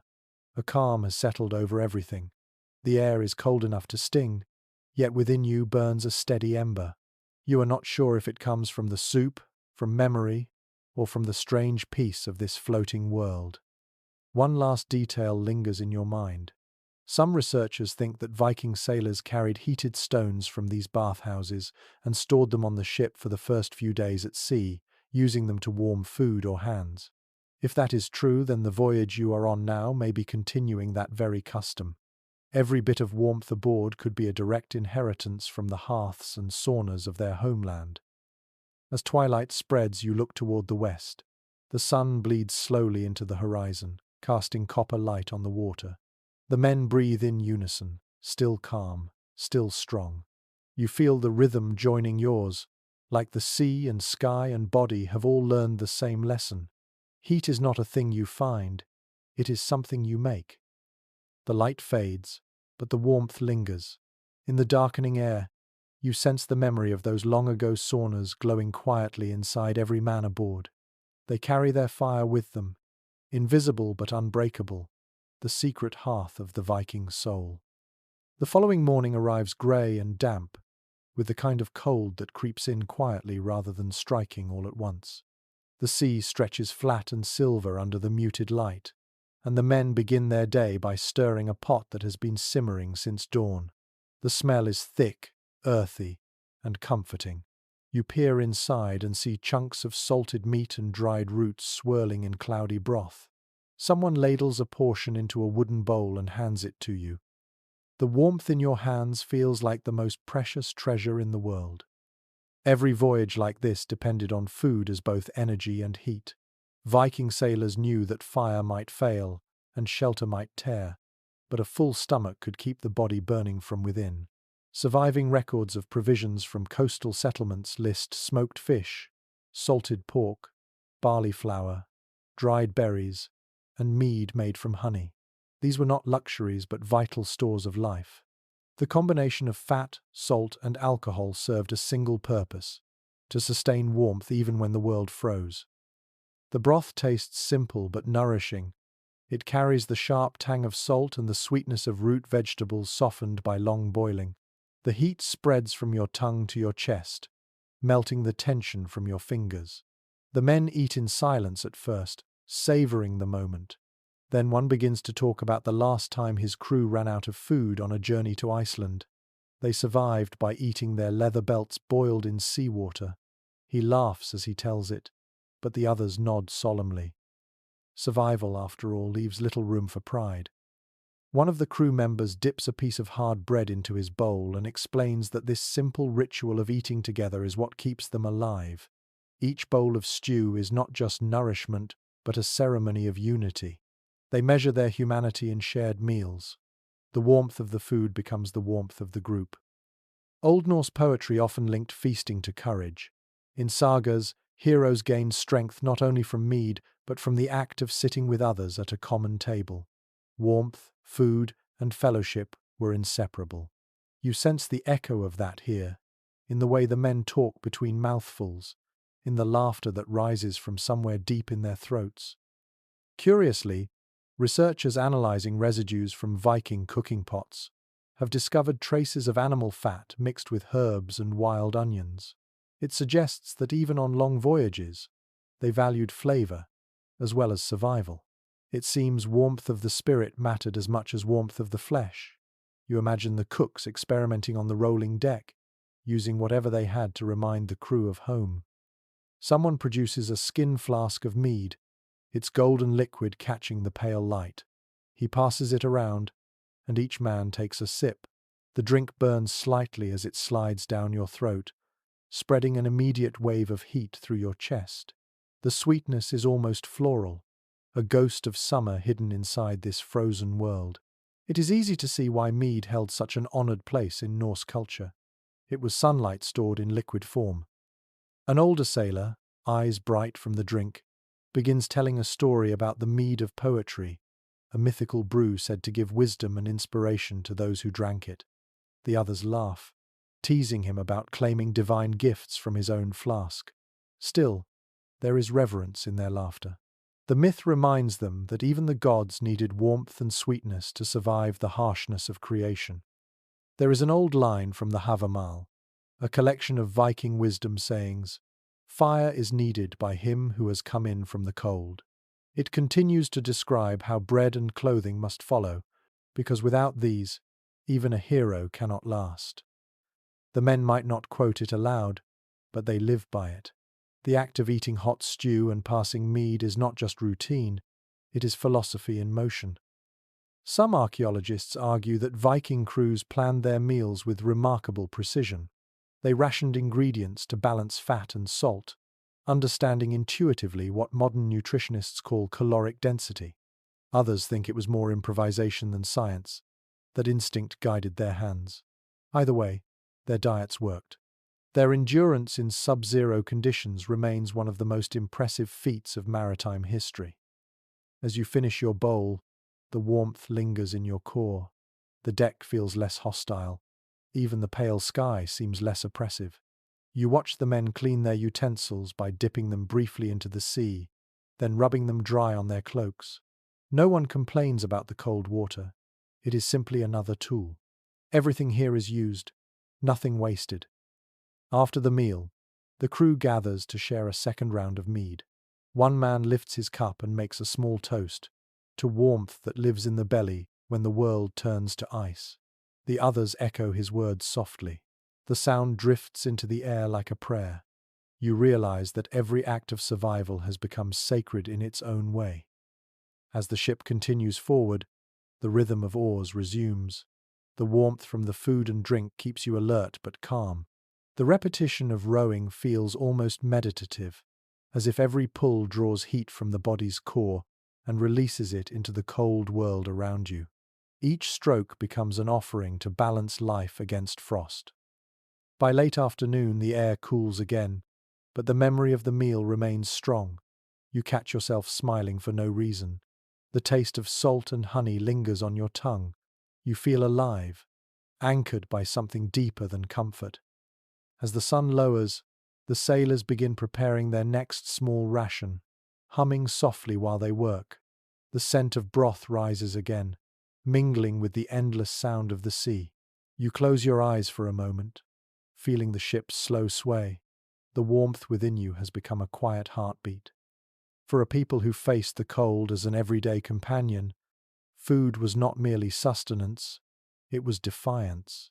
With every bowl, every shared sip, they reminded the sea that fire could live in the human stomach, that warmth could travel wherever courage went. The next day dawns bright and painfully clear, the kind of light that makes the ice glitter like knives. Frost outlines every rope, every plank, even the beards of the men. Yet the crew looks content. The night had been calm, and their stomachs still remember the warmth of broth and mead. They stretch, groan, and take up the oars again. The sound of the wood slicing through water is steady and hypnotic. Each stroke is a slow exhalation, each return a heartbeat. The rhythm carries you into a trance. You begin to notice small details that had gone unseen before. The way the sunlight reflects off the oars, the glimmer of ice breaking in the wake, the faint mist of breath rising in front of every face. It is a frozen world, yet alive in motion. In the distance, faint hills shimmer beneath a veil of frost. The world feels silent except for the pulse of the ship. Old navigational tools were simple, yet effective. According to surviving accounts, Viking sailors used the sun's position, the flight of birds, and the color of water to find their way. Some even carried sunstones, crystals of calcite that could reveal the sun's direction through clouds. Holding one up now, you can imagine it splitting the light into bright and dim rays, guiding a path through fog. It is a reminder that even navigation, for these men, depended on the interplay of light and warmth. One of the sailors calls out to his companions, pointing to a column of vapor curling off the sea. It looks like smoke, but it is just the cold air colliding with warmer water. The sight is eerie and beautiful, as if the ocean is exhaling. The men take it as a sign that the gods are breathing with them. Whether that is poetry or belief, it feels true in this vast stillness. A curious record from Icelandic texts mentions sailors describing the sea as boiling when the weather shifted suddenly. Modern science explains it as sea smoke, created when freezing air meets slightly warmer currents. Yet for those men, it was something alive, something that spoke. You can see why they turned to myth so often. It was the only language large enough for such beauty and danger. The frost clings to your eyelashes, making the world shimmer at its edges. You can taste salt and ice in every breath. When you exhale, the vapor feels heavier than air, as if it wants to fall back to the deck. The sound of breathing becomes communal, a slow harmony rising and falling like waves. The cold has a voice, and the crew listens.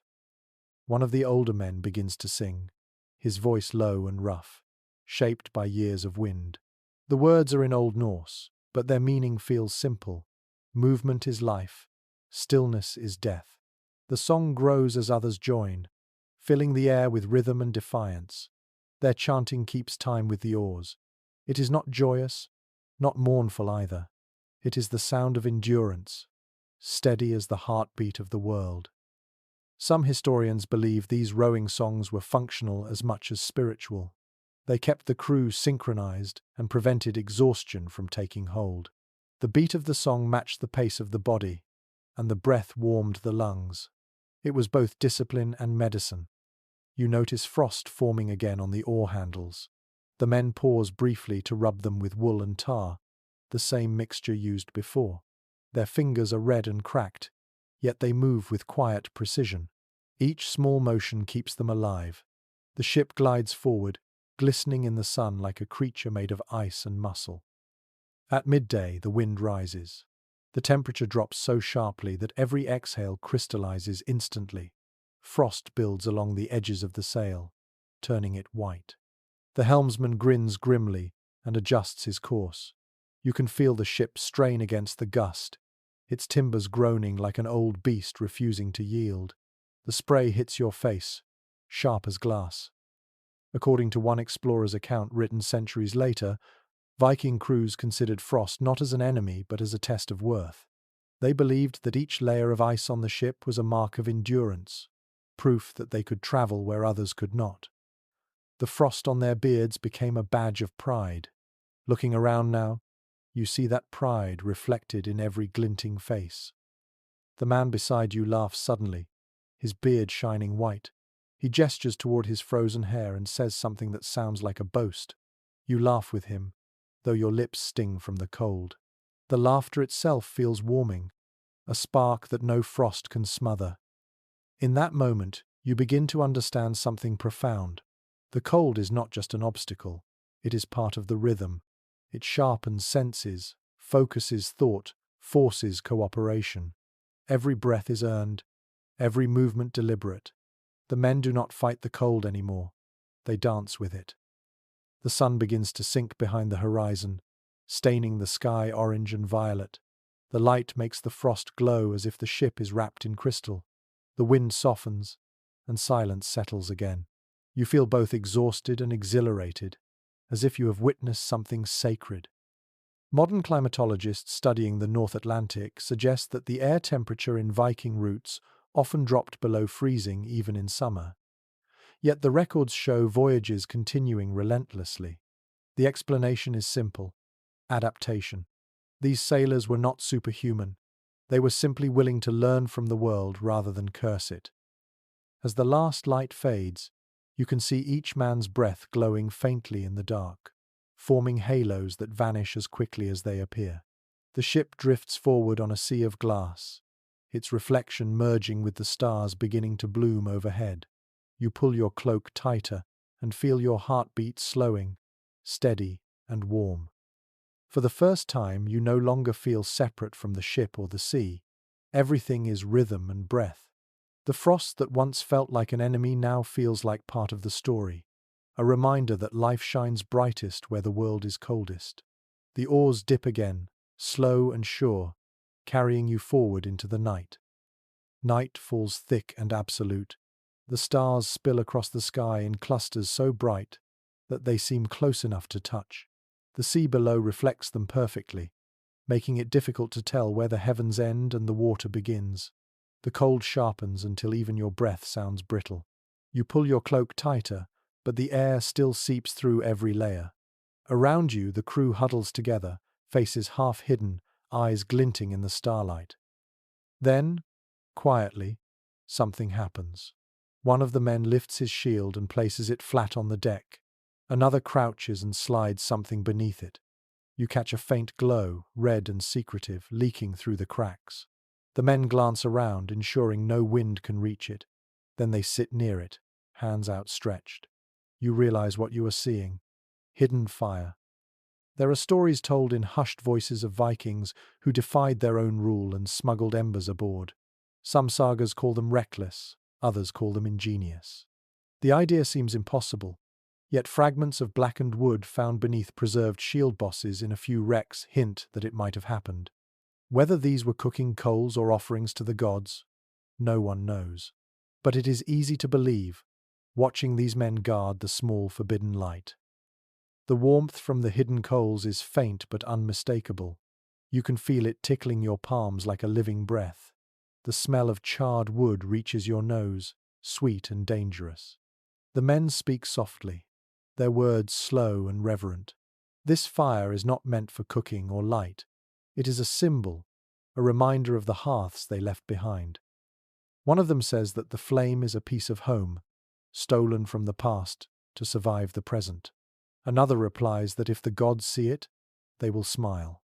The youngest sailor touches his fingers to his lips and then to the shield, a quiet act of devotion. The scene feels both ordinary and sacred. There are competing theories about this practice. Some historians think it was metaphorical, a poetic invention meant to describe courage rather than literal fire. Others believe it was real, an act of rebellion against fear. The uncertainty adds to its power. Whether factual or imagined, the idea of smuggling warmth into the heart of danger captures everything about the Viking spirit. The flame beneath the shield burns low. The men feed it carefully with bits of dried moss soaked in oil. The smoke curls in thin threads, vanishing before it can set off alarm. Every gesture is cautious, deliberate, practiced. This is not the recklessness of fools. It is the discipline of people who know the price of mistakes. You find yourself thinking of how every culture finds ways to carry its hearth with it. For the Vikings, whose lives unfolded between frozen seas and wind-scoured coasts, warmth became a religion. The hearth was not just a place to eat or sleep, it was a living boundary between life and death. By hiding fire under a shield, they brought that boundary with them, even where it was forbidden. The glow flickers and reflects off the polished metal rim of the shield, turning it into a small sundae. The men lean closer, faces softened by the red light. You can see how easily this could become myth. In the darkness, it looks as if the ship itself holds a heartbeat. A curious bit of folklore says that sailors who carried secret fire were protected from frost spirits, creatures said to drift across the water, stealing heat from men's souls. Perhaps this story began as a way to justify the risk. Perhaps it was simply truth told in the language of imagination. Either way, the fire stays alive, and so do its keepers. The helmsman walks by once, sees what they are doing, and pauses. His expression is unreadable. He should be angry, perhaps, but instead he gives a slow nod and walks on. That single gesture tells you everything. Every man aboard knows the rule, yet they also know the need. Survival has its own laws. You crouch closer, feeling the warmth wash over your numb hands. It is astonishing how quickly comfort spreads. The light paints the inside of your eyelids when you blink, glowing even in memory. The men begin whispering stories now, the kind meant to be told only in firelight. Tales of sea monsters, of gods disguised as fishermen, of frost giants who can smell fear. The tone is playful, but underneath it lies respect for the unseen. As they speak, you realize that the flame has drawn more than heat. It has drawn humanity back to the deck. The ship feels alive again, humming softly in time with their voices. Even the animals seem calmer. The dogs curled at the men's feet, the goat chewing idly near the mast. After a while, one of the older men takes a small iron spoon and stirs the ashes. He murmurs something about not letting the fire sleep too long, or it might dream of burning the ship. The others chuckle, but their laughter fades into quiet reflection. In the world of the Vikings, where danger was constant, control was sacred. Fire could never be trusted fully, yet it could not be forsaken either. They learned to hold it close, but never tight, to balance on the edge between need and disaster. Eventually, the coals dim. The men cover them completely with a layer of sand, then replace the shield on top. The deck returns to darkness. The air cools instantly, but a strange peace remains. You can still smell the ghost of smoke, faint and comforting. It feels as though the fire has hidden itself inside your chest now. glowing just enough to keep the cold from claiming you. The night deepens, and silence returns. The stars wheel overhead, their light sharp and infinite. You lie back, staring upward, and wonder how many generations repeated this same ritual, risking everything to keep a single spark alive. The sea sighs beneath the hull. The world is cold again, but you are not afraid. Somewhere under your ribs, a tiny ember still burns. By the time dawn touches the horizon again, the sea has frozen into small plates of ice that crackle against the ship's hull. The sound is delicate at first, like glass being tapped with a spoon, but soon it grows into a steady chorus. The crew moves carefully, testing each step as if afraid their weight might shatter the surface beneath them. The longship glides forward slowly, its bow parting the floating fragments with soft clicks and groans. You crouch to examine the way the hull cuts through the ice. Each plank of wood fits snugly against the next, forming a pattern of overlapping boards called clinker construction. This design, perfected by Norse shipbuilders, gives the vessel both strength and flexibility. The air trapped between layers of wood acts as insulation, keeping the cold of the sea from seeping upward too quickly. It is an elegant solution, simple and brilliant, born of centuries of trial and error. Archaeological studies of preserved longships from Roskilde and Oseberg show that this method was deliberate. The overlapping seams reduced drag in water and helped resist freezing damage. Some scholars even argue that the pattern itself created small pockets of trapped air, like the down of a bird's feathers, adding a thin layer of protection against the chill. Whether by science or luck, the design worked. You run your hand along the planks and feel their texture. Rough in places, smooth in others, coated with layers of tar and oil. The smell of pine sap rises faintly. It feels alive, as though the ship itself is breathing under your touch. The men talk about the vessel like a living companion, not a tool. One of them pats the side and says that she keeps the frost out better than any fur. Curiously, the Vikings believed that ships had souls.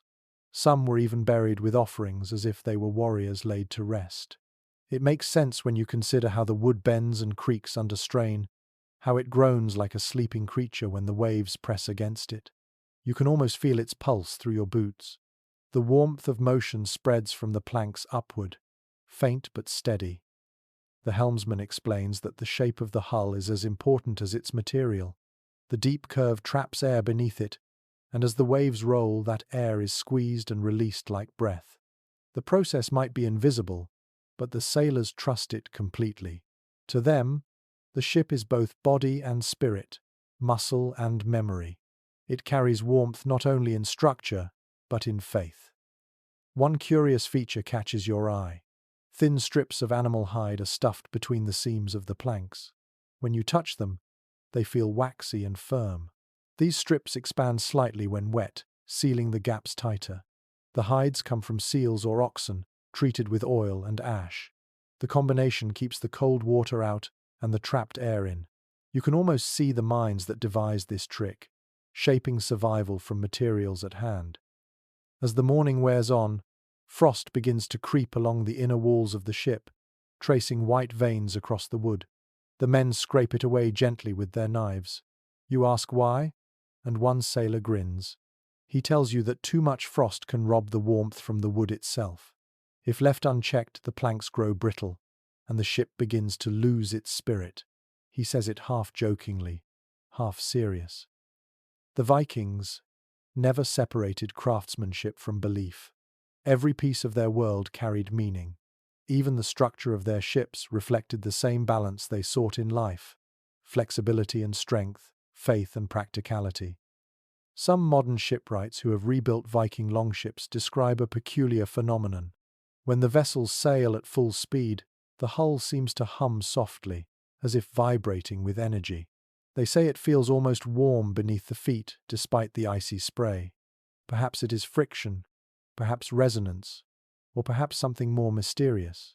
Whatever the cause, the sound comforts the sailors, like a lullaby sung by the wood itself. A sudden crack jolts you from your thoughts. A sheet of ice has wedged against the bow, stopping the ship momentarily. The men leap into motion, wielding axes to break it apart. The sharp thuds echo across the water. Shards of ice fly into the air, catching sunlight like sparks. For a few moments, it feels as if fire has taken a new form. The rhythm of chopping fills the cold air, quick and precise. Soon the path is clear again, and the ship surges forward. The helmsman wipes his brow and laughs, steam rising from his mouth. He remarks that the ship's skin is tougher than theirs, that it knows how to fight cold without complaint. You look at the vessel anew, realizing that its design, more than anything else, makes this journey possible. Without it, no wool, oil, or fire would matter. Even in silence, you can sense the way the ship shelters its crew. The overlapping planks creak softly, absorbing the strain of the waves. The tar and seal fat glisten in the dim light. Every sound feels reassuring, every vibration a heartbeat. You can feel the warmth of motion returning, small but vital, spreading through your legs into your chest. As the sun lowers, the ice around the ship begins to fade into mist. The men relax, shoulders dropping, voices rising again in quiet talk. One hums a tune, tapping his fingers on the plank beside him. The ship answers with a hollow echo, as if keeping rhythm. For a moment, you wonder whether the vessel itself might remember the countless voyages it has survived. When night finally falls, the air grows quiet again. The hull's hum deepens with the rolling tide, steady and low. The deck glows faintly from reflected starlight, and you can almost believe that the ship is still warm from within, holding the memory of fireless heat like a creature made for endurance. You close your eyes, your hand resting on the smooth plank beside you. Beneath that wood lies the secret of Viking warmth, a structure that breathes, flexes, and protects. The ship is not just a means of travel, it is a floating home, a shield against the sea's cold heart. When morning breaks again, the frost on the oars glitters like silver. The men gather them carefully, wrapping the handles in strips of wool soaked with tar. The air smells of pine, oil, and cold iron. The work is quiet, deliberate, and practiced. You can tell they have done this countless times before. Their movements flow with the rhythm of habit, a kind of ritual born of necessity. Each oar is both weapon and lifeline. Without it, the ship cannot move, and without movement, warmth fades quickly. The wool wrappings are thick and dark, their fibers sticky with grease. As the men wind them tightly around the wood, you can hear the soft hiss of air forced out between the fibers. Once secured, the handles look like extensions of the men's own arms, solid and living. According to experimental reconstructions of Viking tools, tarred wool was an excellent insulator. It prevented ice from forming on the surface and provided grip even when wet. The sticky texture also kept hands from blistering during long voyages. It was not elegant, but it was effective. Some scholars have even suggested that the tar itself, heated slightly before use, released a faint warmth that lingered for hours. You can almost feel that warmth in your own hands as you grip the oar. A young sailor explains that each oar has a name. He calls his frost biter. Another laughs and says his is old bone. Naming tools is not superstition but affection. The Vikings believed that anything which carried your strength deserved respect. The man runs his thumb along the edge of the wool wrap and murmurs something like a greeting before dipping his blade into the sea to test its motion.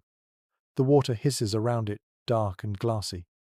You watch them row, the oars dipping in and out in perfect time. The ship seems to breathe with them. Every push brings heat back into their bodies. The effort itself becomes a source of fire. Their cheeks flush, their breaths grow heavier, but the rhythm never falters. The sound of oars striking water becomes a heartbeat for the frozen world. One sailor jokes that rowing is the best furnace a man can own. He says that no god ever gifted warmth as reliable as muscle. His companions nod, smiling through cracked lips. It is true. The act of rowing is more than labor. It is survival through motion. A curious detail emerges when you look closer. The men periodically pause and rub their hands with a paste made from animal fat mixed with soot. It darkens their skin but keeps the wind from biting too deeply. They claim it seals the body's heat, a practice passed down from ancestors who rode in colder seas. Modern researchers might call it an early form of protective balm, though it looks more like war paint. The combination of grease and movement keeps frostbite at bay. The wind picks up, sharp and dry. It whistles through the gaps in the sail, tugging at the edges of cloaks. The oars creak as they meet resistance, but the men lean harder, finding rhythm in opposition. Each stroke warms the chest, shoulders, and back. You can almost see steam rising from their bodies. Sweat freezes quickly, forming crystals on their brows, yet they do not slow. The struggle itself has become part of their warmth. Somewhere near the middle of the ship, one of the older men adjusts the wrapping on his oar. He hums softly as he works, his voice low and steady. The tune is familiar, one of the same rowing chants you heard before. It serves both to pass time and to keep the group in sync. He explains that the best rhythm is the one that keeps blood hot and oar true. You nod, though your breath fogs too quickly for words. Historical evidence from Viking burial sites shows that oars were sometimes placed alongside warriors in their graves. Archaeologists once puzzled over this, but the reasoning now seems clear. To a sailor, an oar was not simply a tool of movement. It was a companion in endurance, a partner in the battle against the sea. The warmth of rowing, the unity of muscle and rhythm, was worth honoring even in death. You notice that the tips of the oars are bound with thin metal bands. They glint faintly when catching sunlight. The bands protect the wood from splitting against ice or rocks. When you touch one, it feels slightly warmer than the frozen air, as if holding the ghost of friction. Every small innovation adds a layer of comfort, another barrier between life and the endless cold. The crew's faces glow faintly with effort, their eyes narrow against the glare of sunlight on the water. Sweat trickles down their temples, freezing into tiny beads that sparkle like jewels. Despite the exhaustion, they seem content. The oars create rhythm, and rhythm creates heat. The ship moves faster now, slicing through small patches of ice with the grace of something alive. One sailor begins to laugh mid-stroke, shouting something about how the cold will have to chase harder if it wants them. The others answer with shouts of their own, half joy, half defiance. The laughter builds until it feels like another kind of flame, invisible but strong. As the day stretches on, you begin to understand that warmth is not always gentle. Sometimes it is forged in struggle, in the repetition of movement, in shared exhaustion. Each oar's motion becomes a declaration that they will not stop, no matter how fierce the sea becomes. When the sun finally begins to fade, the men slow their pace. The muscles in their arms tremble, their fingers stiff, yet their faces carry quiet satisfaction. The wrappings on the oars are slick with frost and tar, shining like obsidian. The air smells of effort and endurance. The ship drifts on momentum alone, gliding smoothly across the water that now looks like molten silver in the dying light. You set your oar down, feeling the warmth pulsing through the wood into your palms. It is the heat of friction, of life refusing to yield. The sea stretches endlessly around you, vast and indifferent, but here on this moving piece of wood and willpower, you carry a small, undeniable fire. As night gathers, the men sit back, breathing heavily, steam rising from their cloaks. They look around and nod to one another, wordless and proud. Their warmth has been earned stroke by stroke. In that shared silence, you feel what they must feel, the simple, defiant truth that movement is survival, and the heart that beats in rhythm with an oar will never truly freeze. The evening air has softened, but only slightly. The ship glides forward with a rhythm that feels almost human, its movement matched by the steady breathing of the men. The day's rowing has left their arms heavy and their backs sore, yet their spirits remain calm. Then, slowly, a sound begins to rise. It starts as a single hum, low and steady, from one of the older sailors sitting near the mast. Within moments, another voice joins, then another, until the air vibrates with harmony. It is not a song meant for performance. It is work made musical, labor turned into comfort. The melody loops in simple patterns, words falling away until only rhythm remains. The oars dip to its tempo, each movement flowing like breath. The sound feels ancient, carved from the same wind that once carried their ancestors across these waters. Some fragments of medieval writing describe how Norse sailors used rowing chants called fornathislag, rhythmic verses built for strength and focus. The structure of those chants, short lines, repeating beats, fit perfectly with the pull and release of an oar. Modern historians believe these songs were both practical and spiritual, guiding the body while binding the crew's energy into one living current. Listening now, you feel that current pull you in. One man changes the rhythm, his tone rising slightly. The others answer, creating a wave of call and response. The sound fills the space between the cold and the sea, as if the air itself has caught fire. Each voice becomes a spark, and together they form something larger than warmth. The chant becomes their heartbeat. A curious detail recorded by later travelers mentions that these chants were sometimes improvised. Sailors created verses about the wind, the ice, even their ship. The lyrics could shift from humor to reverence in a single breath. One man sings about frost clinging to his beard like a crown. Another laughs and adds a verse about the sea wanting to keep him as a husband. The humor lightens the chill, reminding everyone that laughter itself is another form of heat. The helmsman joins in with a deep tone that anchors the melody.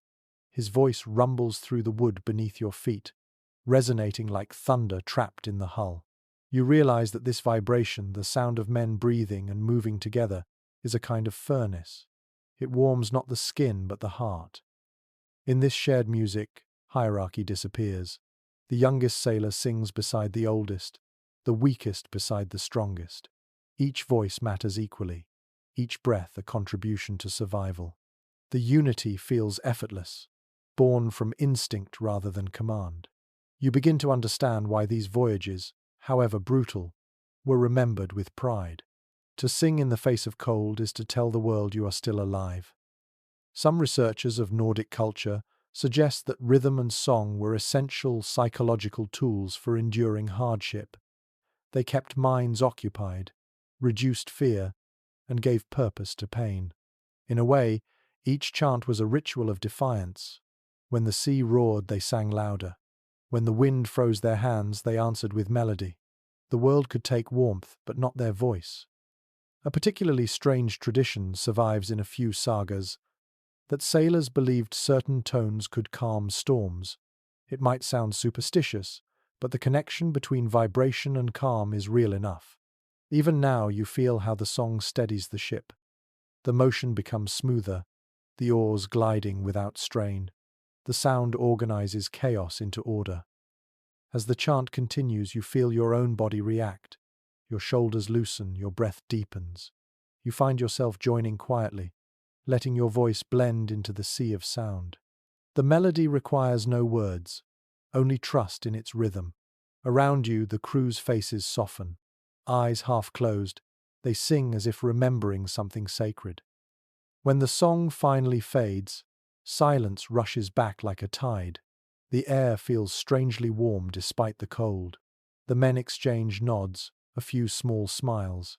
The connection lingers long after the sound is gone.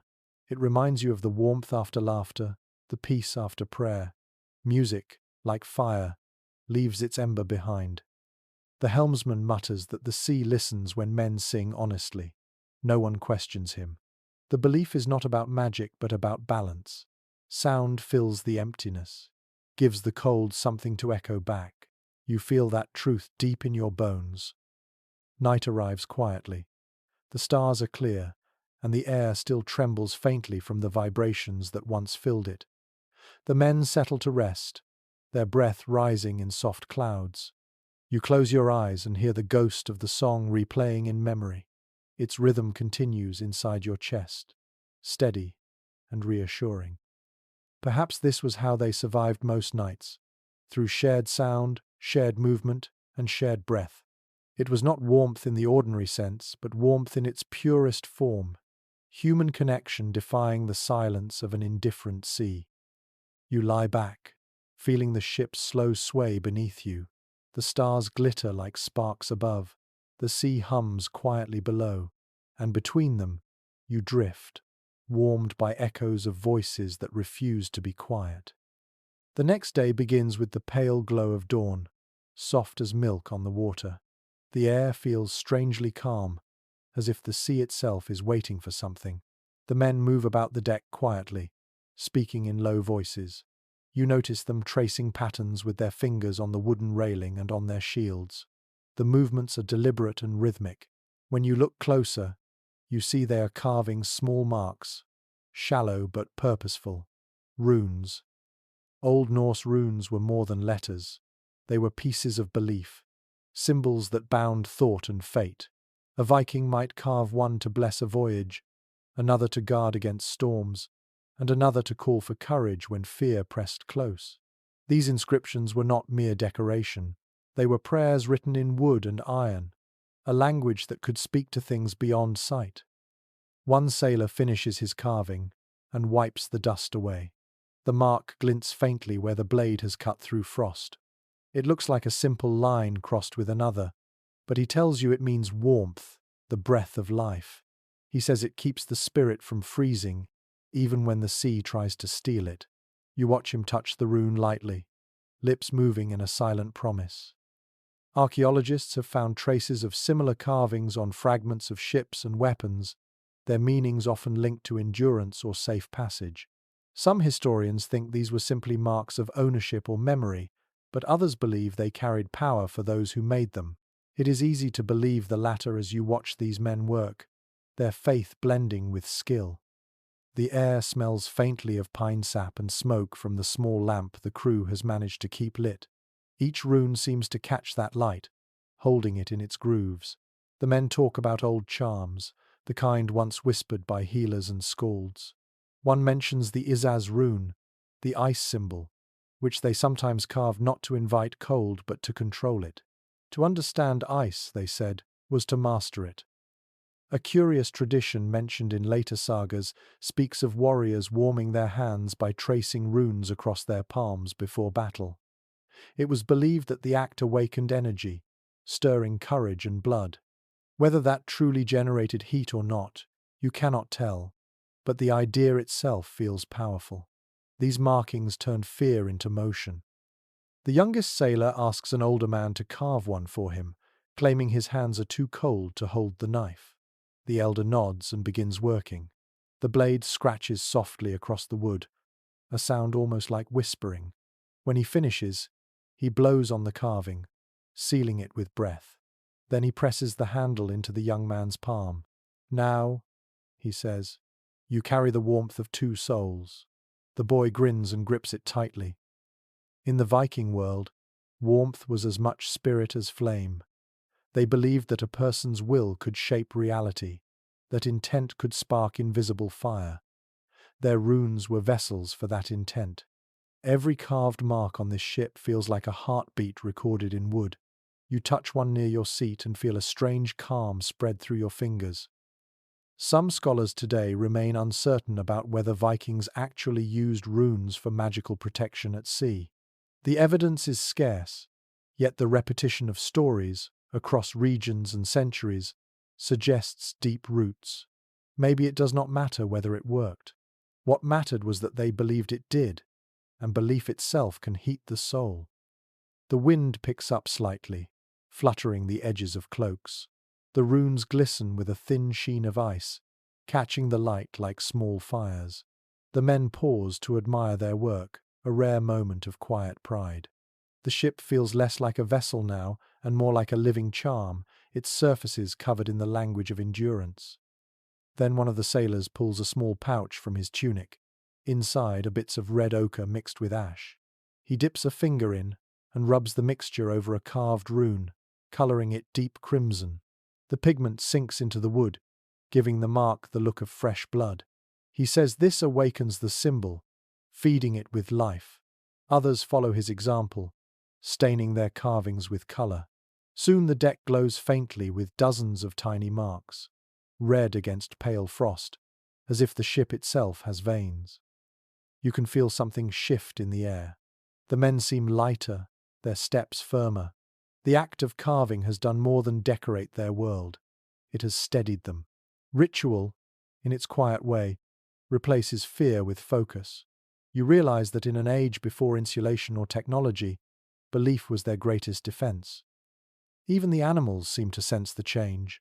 The dogs rise and stretch, tails wagging. The goat shakes its head, bells jingling softly. The warmth that spreads through the ship is not physical, yet it is real. The air feels thicker, almost charged. As evening approaches, the sun slides low, painting the water in gold and silver. The runes catch the last light and shimmer. The men sit together, rubbing their hands near the tiny lamp flame, the glow dancing across their carved symbols.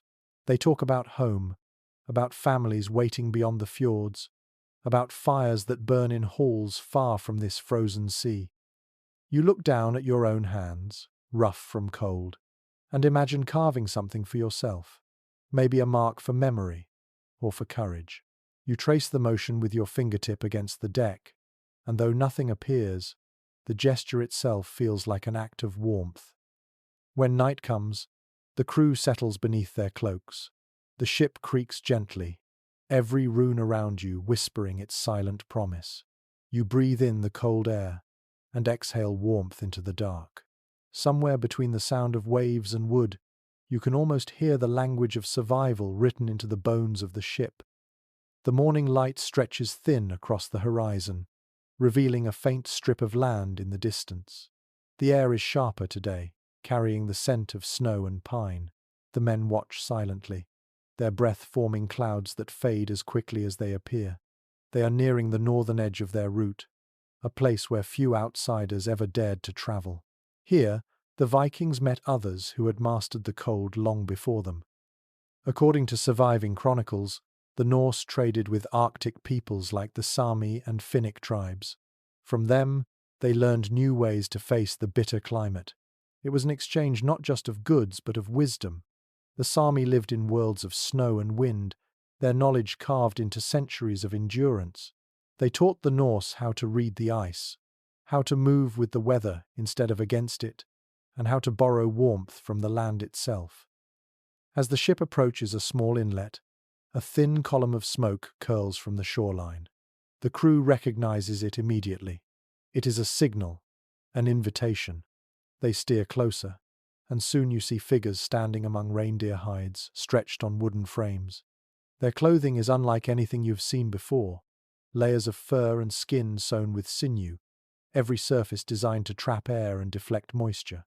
Even their boots, lined with moss, seem perfectly adapted to the cold. The Sami greet the sailors with nods and measured smiles. They do not waste words. In this climate, speech itself must be efficient. A small fire burns in a pit shielded by stones. The smoke rises gently, carrying the scent of fat and resin. The crew disembarks carefully, stamping the stiffness from their legs. The warmth from the fire feels shocking, almost unreal after so many days without it. The Sami leader offers a strip of reindeer meat cooked in its own grease. It is rich, heavy, and comforting. The Vikings trade dried fish, iron tools, and cloth. The exchange happens mostly through gestures and short phrases, a ritual of trust built on survival. In this frozen place, warmth becomes a universal language. One of the older sailors points at a coat hanging near the fire. It is made from reindeer fur turned inward, soft and thick. The Sami woman tending it lifts it up and presses it against your arm. The warmth seeps in immediately. She explains, through gestures and a few shared words, that the fur's hollow hairs trap heat even when soaked. It is nature's perfect insulation. You can see admiration in the sailors' eyes. They understand craftsmanship when they see it. A curious practice unfolds as the Sami prepare to demonstrate something. They heat flat stones in the fire, then wrap them in birch bark and animal skin. The bundles are placed beneath reindeer hides on the ground, forming a heated bed. One man invites you to sit, and when you do, the warmth seeps upward, spreading through your legs. The Vikings exchange amazed looks. They recognize in this simple invention a solution to one of their greatest challenges: sleeping warm on icy nights. Archaeological discoveries in northern Scandinavia have confirmed such heating methods. Flat stones and fragments of bark, scorched but intact, tell stories of ingenious comfort. It is likely that visiting Norsemen borrowed the idea, adapting it for use on ships with clay or sand instead of bark. Innovation, after all, thrives where life is hardest. The Sami share another secret. They demonstrate how to rub reindeer fat into the seams of boots and gloves, then dust it with powdered bark to seal it. The result feels smooth, almost waxy. One of the sailors grins and imitates the process, coating his own gloves. The smell is strong, but within minutes his hands look revived. He laughs, flexing his fingers, and the Sami laugh with him. Warmth has turned strangers into companions. As the sky darkens, the Vikings are invited to sit around the fire. The Sami begin to chant softly, their voices blending with the hiss of burning resin. The melody is unlike anything you have heard before, flowing and circular, with no clear beginning or end. The rhythm feels alive, as if mimicking the movement of wind and snow. The Vikings listen, captivated. Some hum along quietly, following the rise and fall of sound. Later, one of the sailors whispers that the song is meant to keep the spirits of frost at bay. He calls them frost folk, invisible beings who wander the tundra stealing breath from sleepers. Whether he truly believes it or simply admires the poetry, his eyes shine with wonder. In this frozen place, myths and practical knowledge intertwine seamlessly. When it is time to leave, the Sami gift the crew small pouches of dried lichen and moss. They explain that when soaked in oil, these can be packed into boots for warmth. The sailors bow their thanks, promising trade on the return voyage. As the ship drifts away from the shore, the glow of the fire fades into the distance, but the knowledge remains. Some modern anthropologists credit the Sami with shaping much of northern survival culture. The Vikings, despite their reputation for conquest, were quick to learn from others. Adaptation, not arrogance, kept them alive.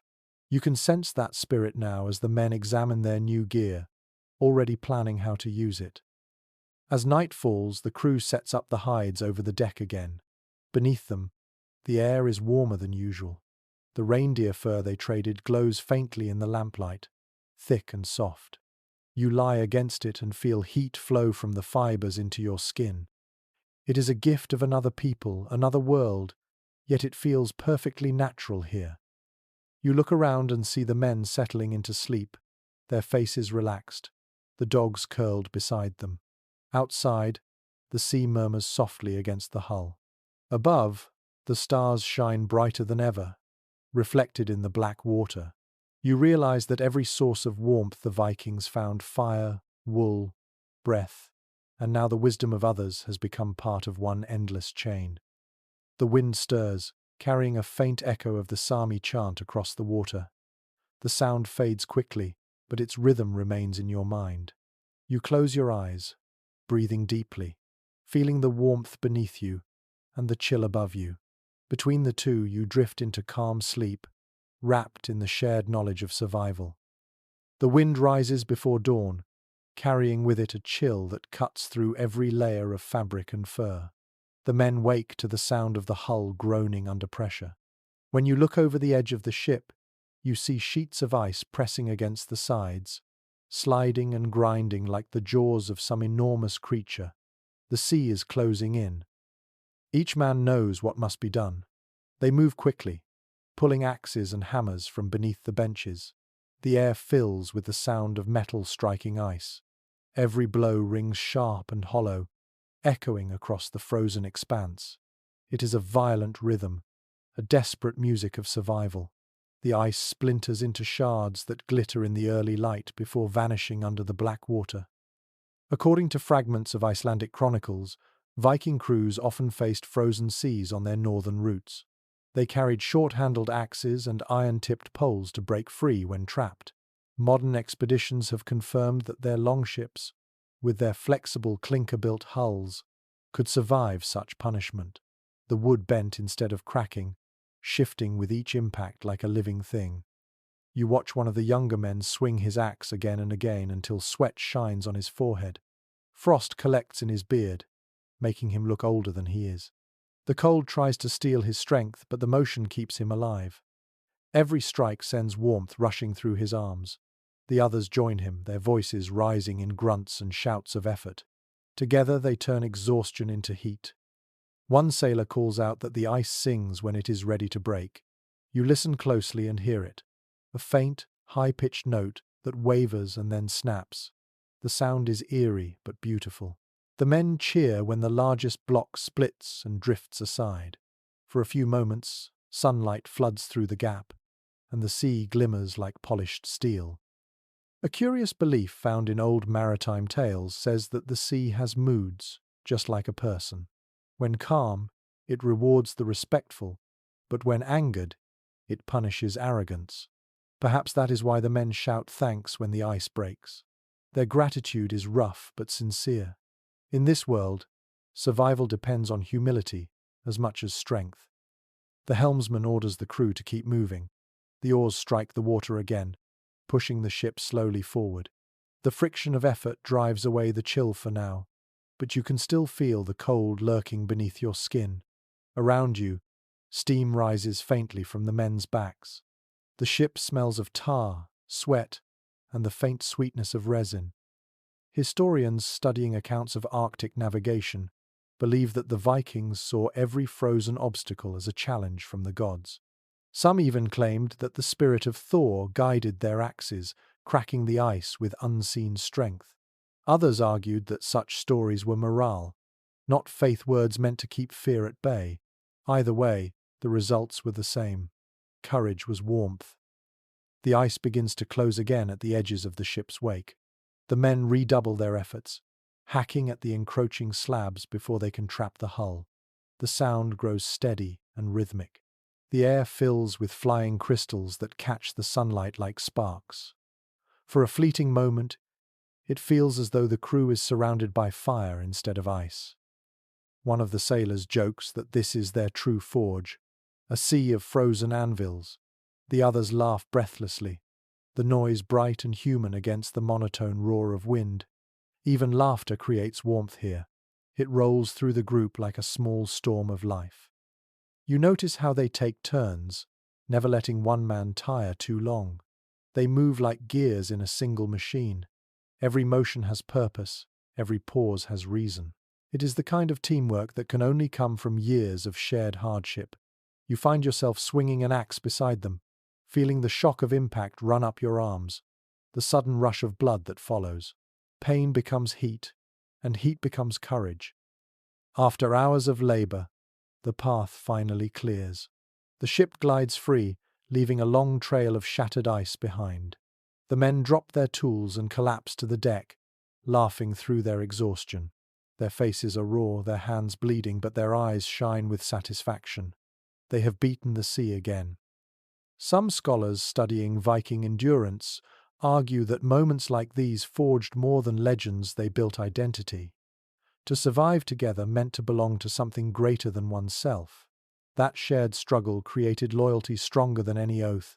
You can see it now in the quiet smiles, in the way they slap each other's shoulders and share water from a single flask. The youngest sailor, too tired to speak, leans against his oar and lets out a long sigh. The steam from his breath twists upward into the cold air. For a second, it looks like smoke rising from a newly kindled fire. The others notice and chuckle softly.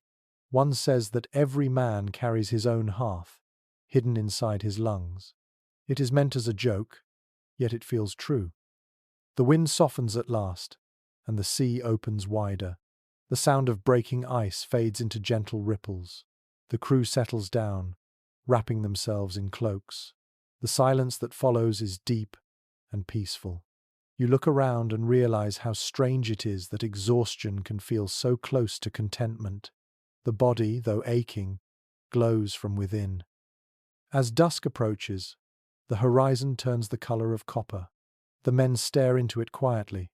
No one speaks. The broken ice behind them glints in the fading light like scattered glass, proof of the struggle they have endured. The ship rocks gently, and for a moment, it feels almost warm again. You rest your hands on the side of the ship, the wood still trembling faintly from its ordeal.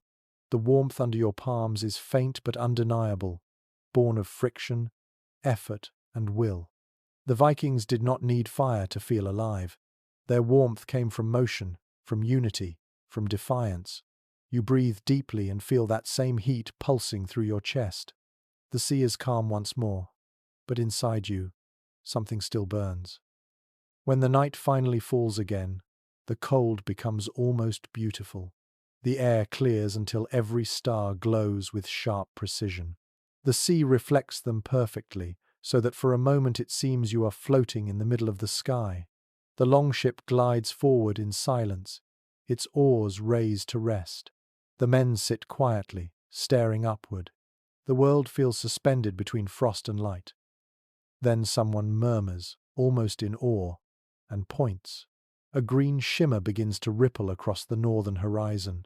It rises slowly, faint at first, like smoke from a distant fire.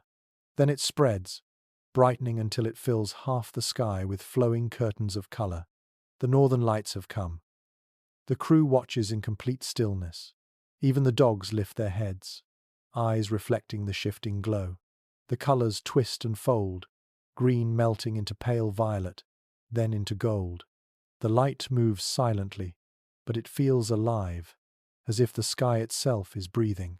The reflection dances across the water, broken only by the gentle motion of the waves. According to ancient sagas, the Norse believed the northern lights were the armor of the Valkyries as they rode across the heavens. Others said they were the glow of souls traveling to Valhalla.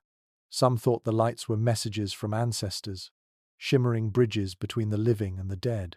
Whatever the truth, every man aboard seems to feel the same quiet reverence. The cold fades from awareness, replaced by a strange warmth rising from within. You can see the glow reflecting on the faces of the crew. The light smooths their features, erasing lines of fatigue. It gives their eyes a kind of childlike wonder. One sailor whispers that it looks like the world's hidden fire spilling out of the sky. Another crosses himself, unsure whether to thank the gods or fear them. Modern scientists explain the northern lights as particles from the sun colliding with the atmosphere. The Vikings, of course, knew nothing of this. But they understood wonder, and wonder has its own kind of heat. Awe fills the air like invisible flame. Even now, as you watch, the chill on your face feels gentler, your breath easier. The lights seem to warm the spirit, if not the body. The helmsman speaks quietly, saying the lights are omens of fortune. He claims that as long as they glow above the ship, no frost can steal a man's courage. The others nod in agreement. The belief is not about protection so much as endurance. They have seen death often enough to know that faith itself can carry weight. One of the younger sailors closes his eyes and hums the melody from the previous night. The rowing chant turned soft and slow. Soon others join. Not loudly, but just enough to fill the silence. The song merges with the movement of the lights, and for a moment it feels as though the sky is singing back.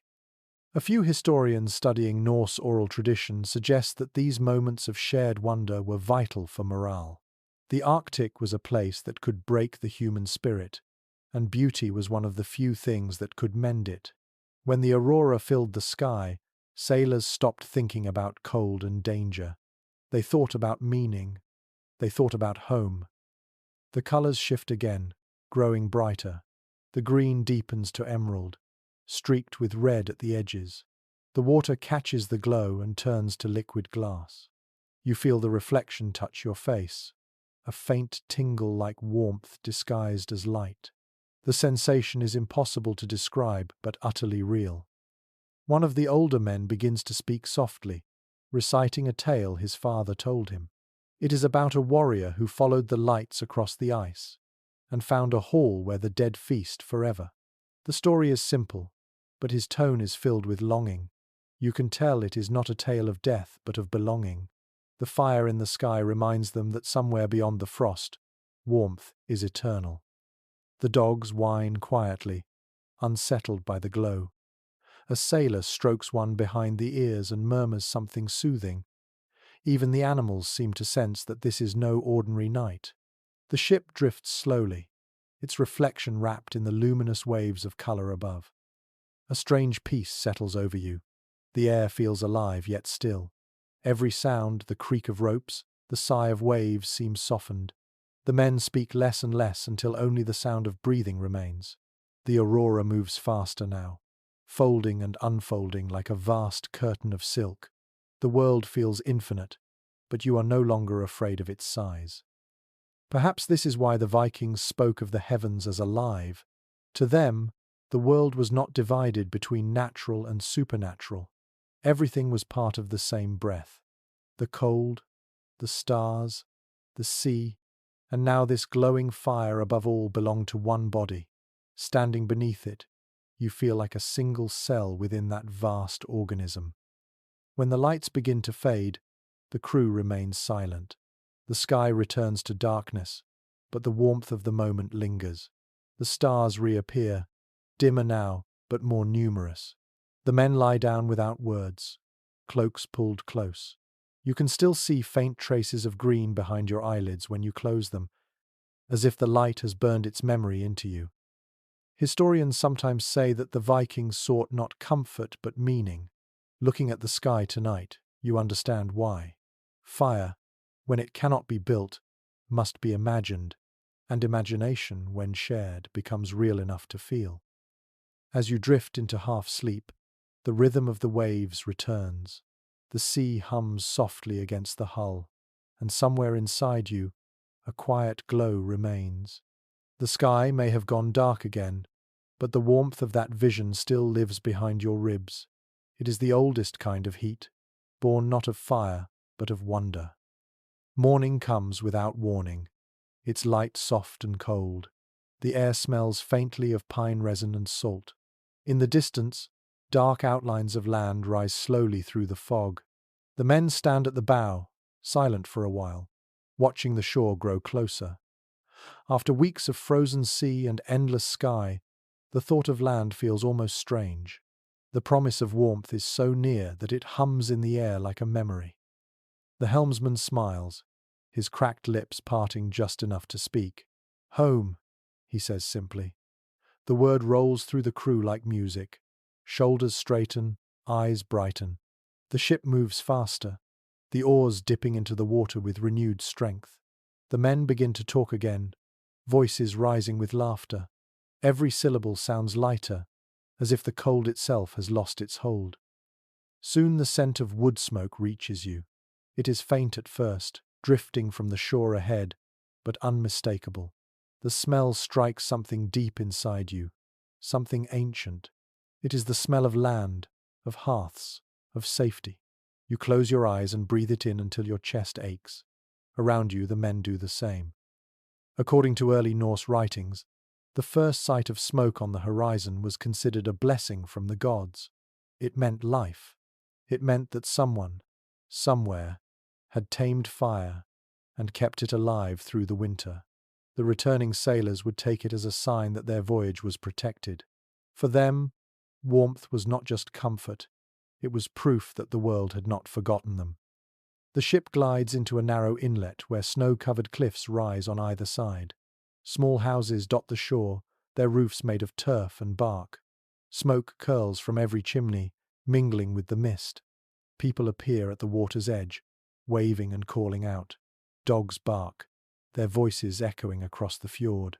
The men on the ship wave back, some shouting names, others too choked with relief to speak. As they reach the dock, the sailors begin unloading their gear.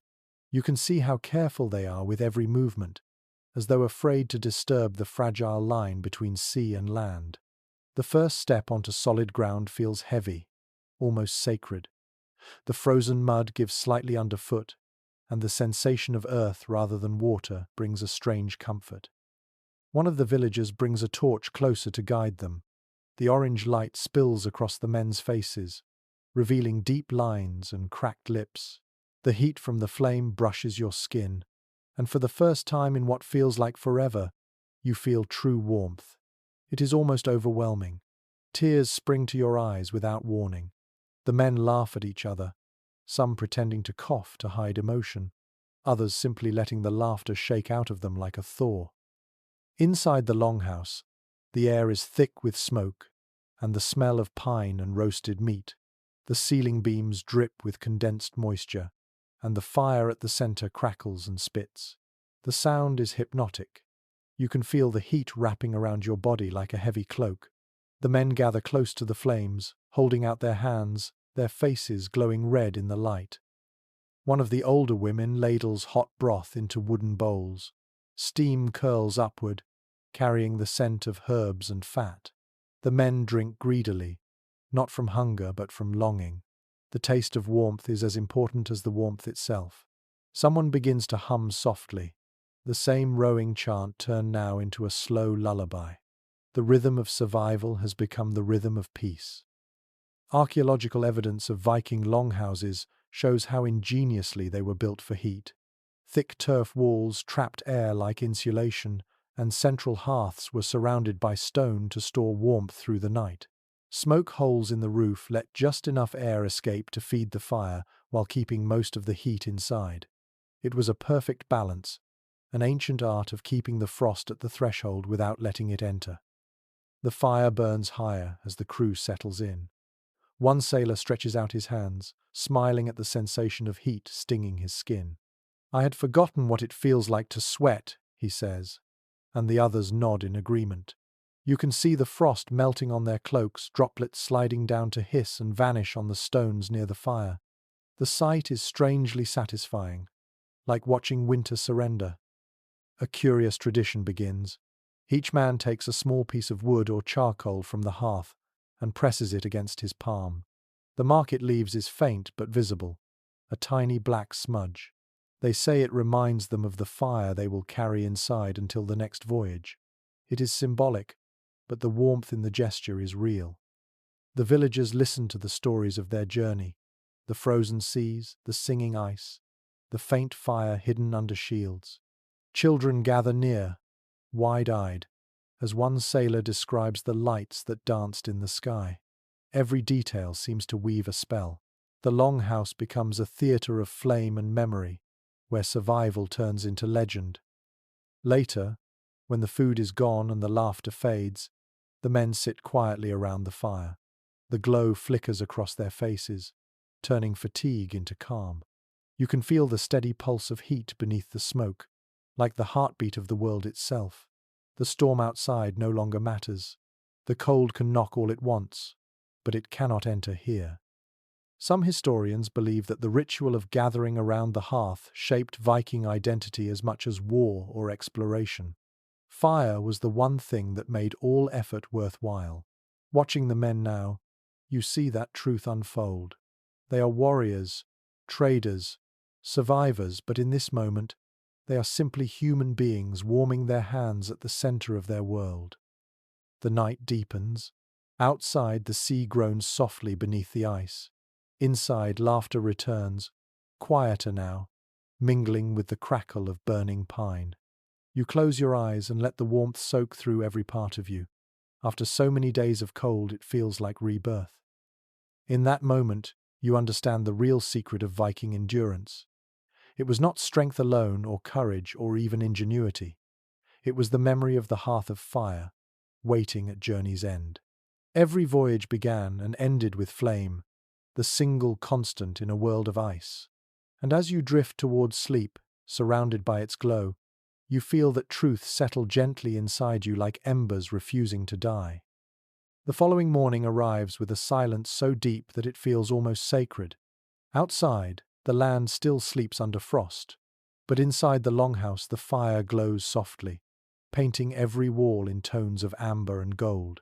The men lie scattered near the hearth, wrapped in cloaks and fur, breathing heavily through the final hours of their rest. The air smells of smoke, pine, and animal fat. Every corner hums with the warmth of a night spent near flame. When the first light seeps through the smoke hole in the roof, a few of the crew begin to stir. They stretch slowly, blinking as the smoke stings their eyes. One of them, his voice hoarse, begins to speak in a low murmur. It is not a story this time, but a memory, something personal. He tells of a night on another voyage, one colder than any before. Half his crew froze before reaching land, but those who lived swore they saw shapes of fire walking on the ice beside them. The others listened quietly, neither mocking nor doubting. In this world, the boundary between memory and myth is thin as a breath. Old stories live beside new ones, and no one needs to ask which are true. They all serve the same purpose: to remind each man why he survived. As the day unfolds, the sailors begin sharing tales of other journeys. Some are funny, others somber. One man claims he once saw frost form patterns on a ship's sail that looked like runes. Another swears that during a storm, lightning struck the mast but did not burn it because their ancestors were guiding them home. These stories are half truth, half prayer, and that combination is what keeps them alive. Legends are how warmth survives long after the fire goes out. Every tale told beside a hearth becomes a new kind of heat, one that cannot be lost to wind or ice. The Vikings understood this better than most. In their culture, stories were not only entertainment but shelter. Words kept the cold at bay when wood and wool failed. One of the younger men leans forward, fascinated. He asks whether Odin ever sent fire down to sailors in danger. The older man chuckles and replies that Odin did not hand out fire. He handed out cleverness. The gods, he says, light a spark in your head, not in your hands. The group laughs softly, nodding. Wisdom in their eyes is its own kind of flame. Some scholars today suggest that the Norse habit of storytelling was a psychological tool as vital as clothing or food. It allowed men to reframe hardship as meaning, transforming suffering into strength. It was a way of keeping the spirit warm, even when the world froze around them. You can feel that warmth spreading through the room now, fed not by logs but by memory. After a while, one man begins a tale that everyone knows but never tires of hearing. The story of a warrior who faced the goddess of winter herself. She tried to freeze his heart, but he tricked her by drinking mead warmed in his own hands until his blood glowed brighter than her ice.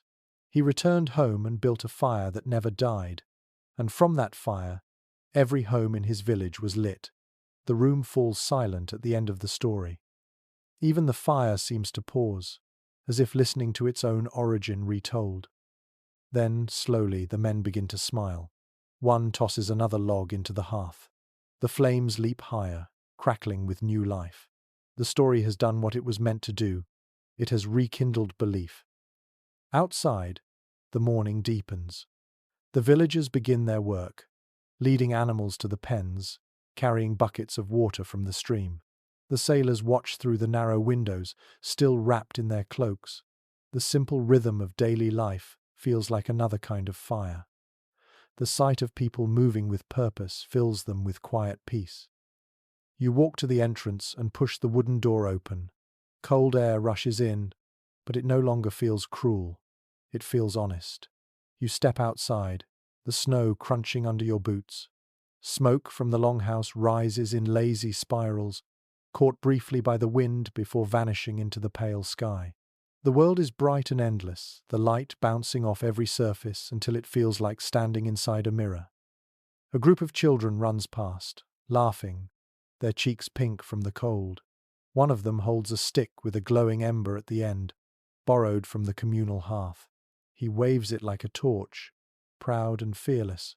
Behind him, a woman calls out, but her voice carries more amusement than warning. The child plants the ember in a pile of snow, where it hisses and dies, leaving only a tiny plume of steam.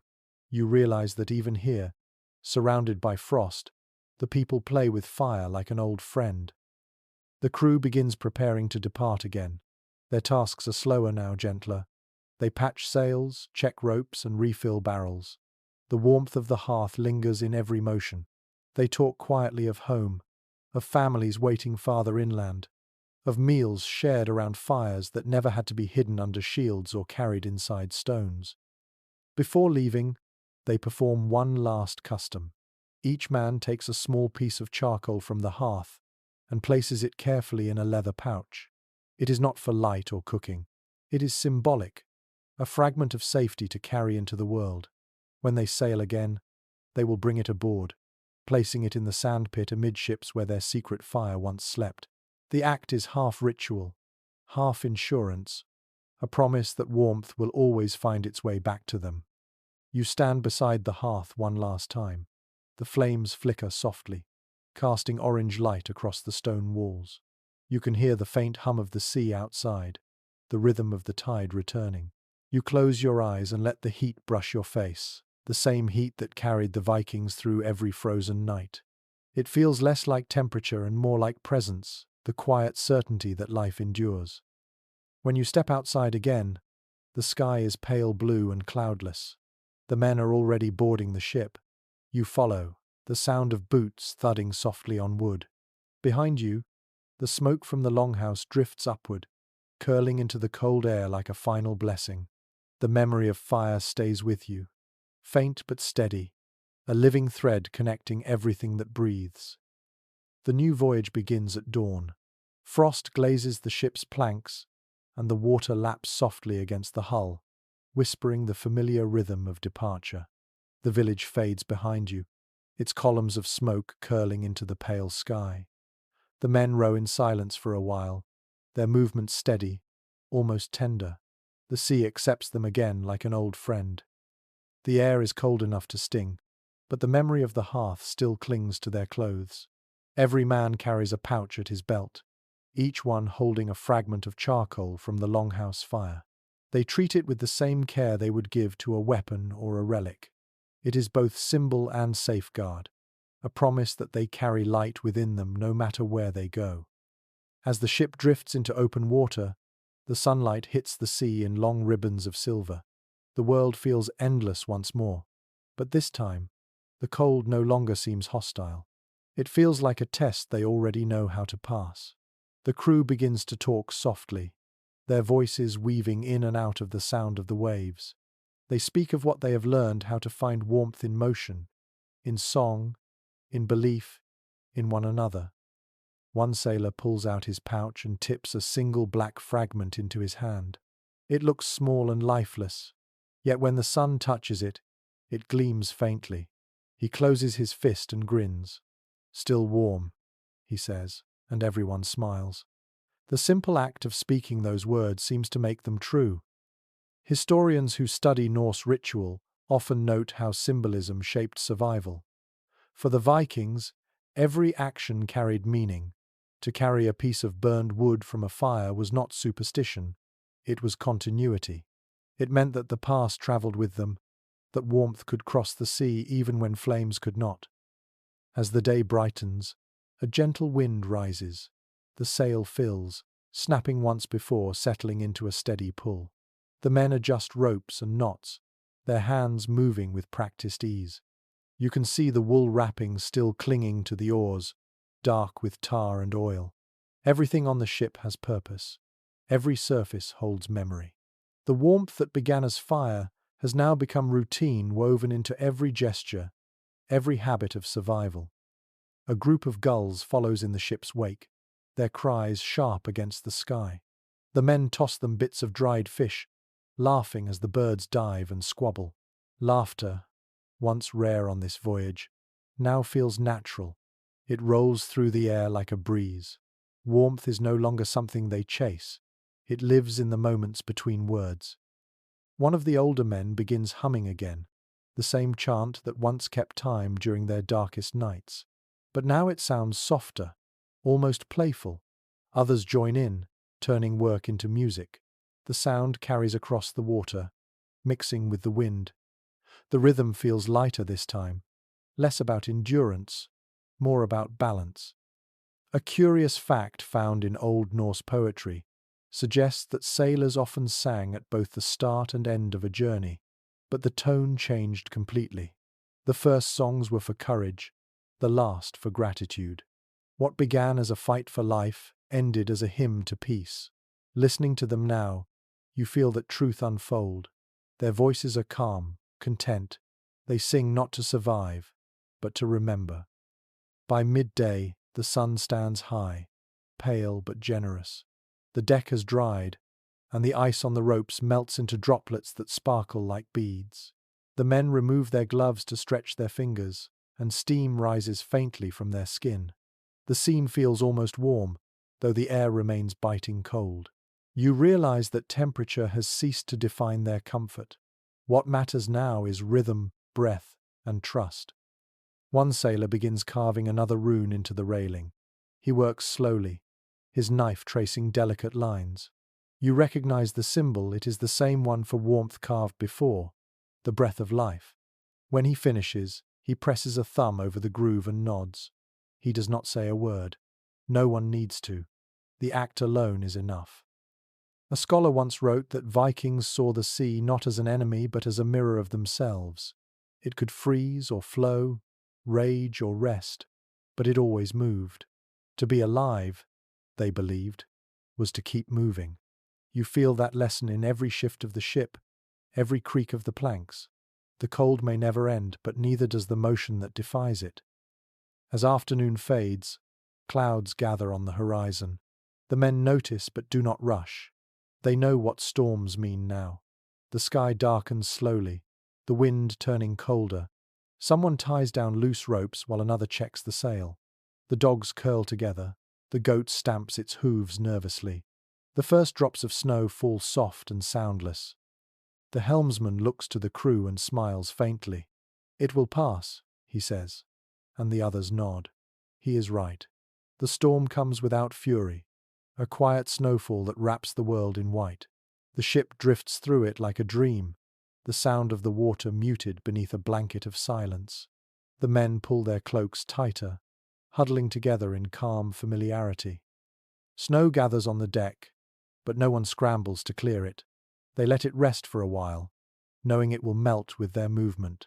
Their warmth now comes not from fire or trick, but from understanding the knowledge that even cold has rhythm, that it too can be endured if faced with patience. You sit beside them, feeling the slow roll of the ship beneath you. The world has narrowed to this small space of breath and wood and snow. The air smells clean, sharp, alive.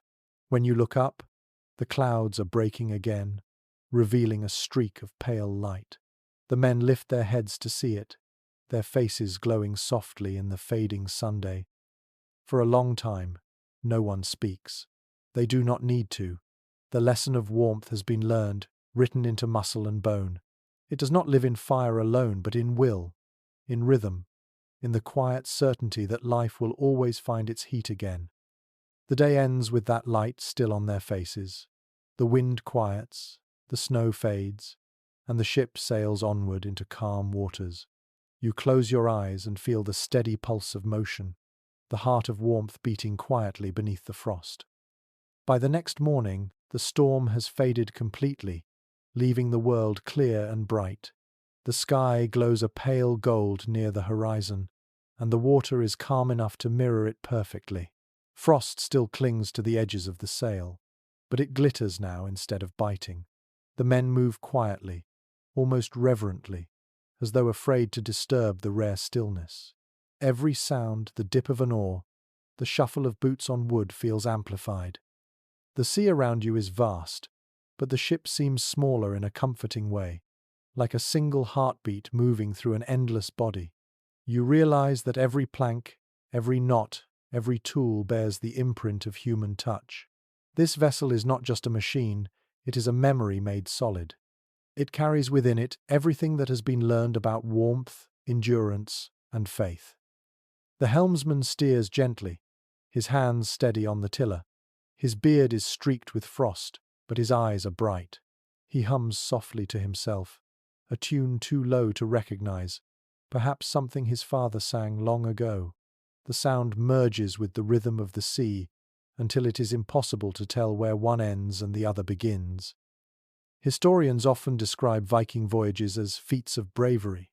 But watching the men now, bravery feels too small a word.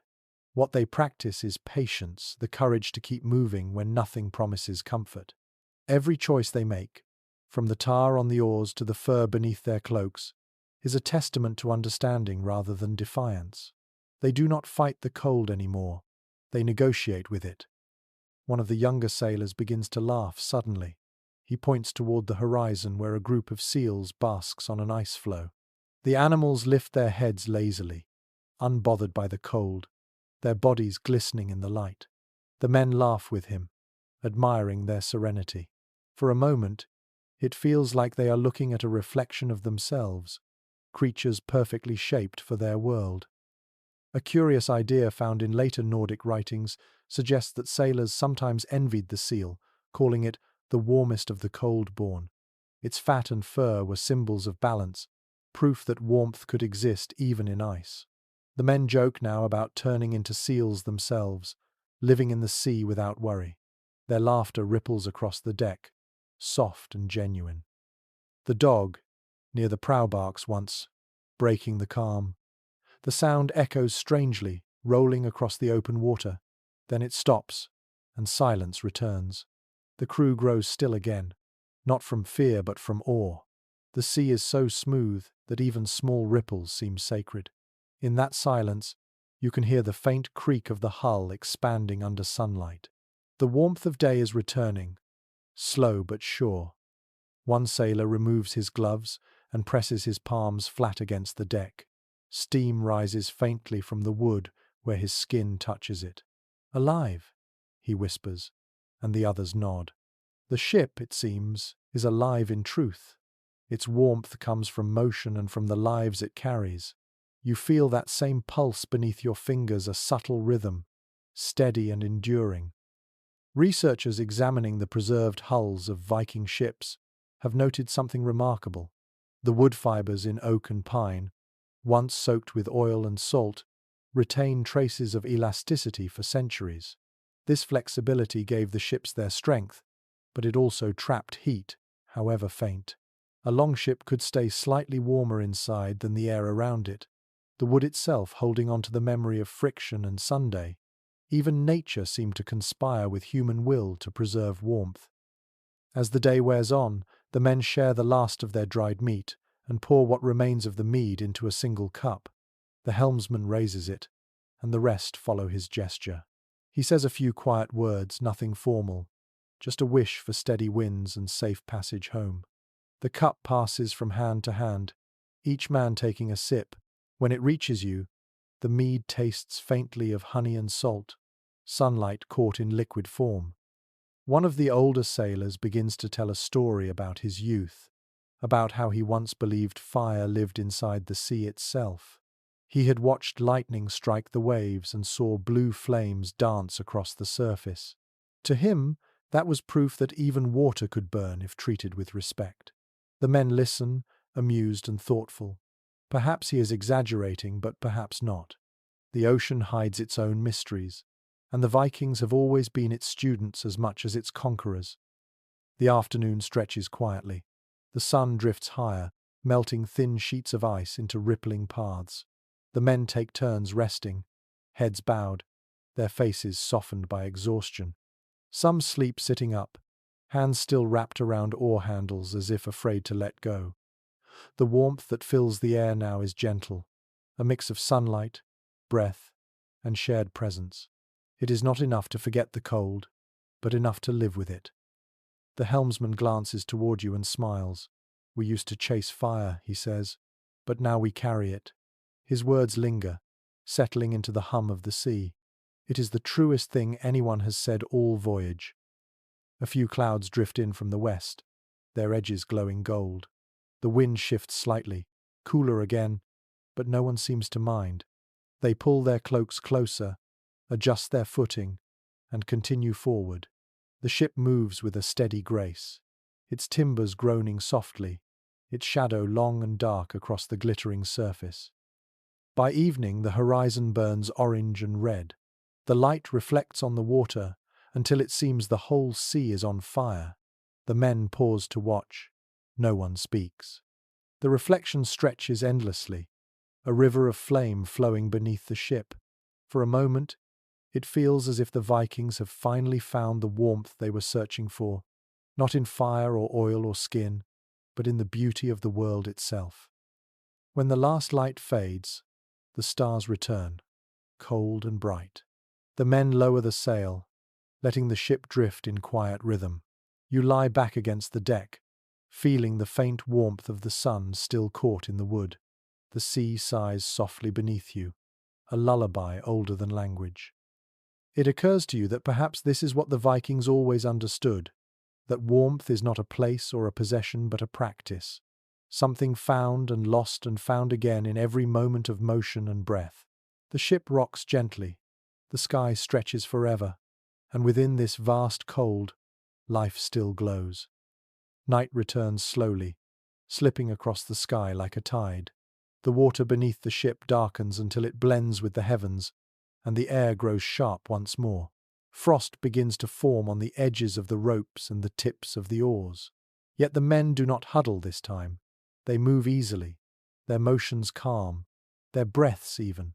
The cold no longer feels like an enemy. It feels like part of the rhythm, something to acknowledge but not to fear. The ship glides on, steady as a heartbeat. The men speak softly now, their voices carrying over the still water. They talk about what awaits them at home, about the smell of pine smoke in their halls, about the laughter of children, the weight of furs across their shoulders, the taste of warm broth thick with herbs. Every story shared is another spark.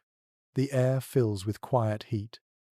You sit among them, watching the stars multiply until they cover the whole sky. The Milky Way stretches above like a frozen river, gleaming with impossible brightness. One of the sailors points at it and says, "It is the road to the gods." Another says, "It is the ash trail left by the first fire that ever burned." Their words drift together until they sound like a prayer. According to fragments of Norse myth, the world began in the meeting of fire and ice, the two forces whose balance created all things. The Vikings lived inside that balance every day, walking the edge between heat and frost. They did not seek to conquer either side, but to live between them. The sea taught them that truth better than any book or sermon could. A curious fact recorded in later folklore claims that some captains carried small mirrors made of polished bronze. At sunrise, they would catch the first light and flash it toward the sea, as if signaling to the sun itself. It was said that this simple act invited warmth into the day. Whether it worked or not, the idea feels beautiful. To greet the light before it arrives is to show gratitude for what sustains you. The helmsman now stands quietly at the stern, his cloak fluttering in the wind. His face is turned toward the horizon, where a faint pale glow hints at dawn. He looks older than he did before, but peaceful. The others rest where they sit, their bodies relaxed, their minds finally still. The dogs sleep between them, curled close, breathing slow and deep. The goat shifts its hooves and sighs. The ship itself creaks softly, like a great animal dreaming. The first hint of sunrise spills across the water. It begins as a thin line of gold, then spreads, touching every frozen surface with light. The frost that covered the ropes and shields begins to melt, turning into glittering beads that slide and fall. The air smells of salt and wood and the faint sweetness of thawing tar. You can taste warmth in the air before you feel it on your skin. No one speaks. They simply watch as the light climbs higher, painting the sea with color. The glow reaches their faces, softening the lines of hardship. For a long time, nothing exists but the quiet miracle of the sun returning to its place. Modern researchers sometimes describe endurance as a physical adaptation, a test of muscle and energy. But what you see here feels deeper than biology. It is something in the spirit, the quiet refusal to let the world dictate your peace. The Vikings found warmth not because they possessed great strength, but because they learned to create it, moment by moment, in every form it could take. The helmsman lifts his face to the light, eyes closed. "We never sail the same sea twice," he murmurs, "and it never freezes the same way." The others nod. The words hang in the air like breath before dissolving. They mean everything and nothing at once, but everyone understands. The sun rises fully now, spilling gold across the deck. The wood gleams, and the men begin to stir. Someone laughs softly, stretching his arms toward the light. Another starts to hum the old rowing chant, this time slower, lighter, like a cradle song. The sound blends with the rhythm of the sea until it feels like part of the earth itself. You close your eyes, letting the sound and the warmth and the motion carry you. The journey feels endless yet somehow complete.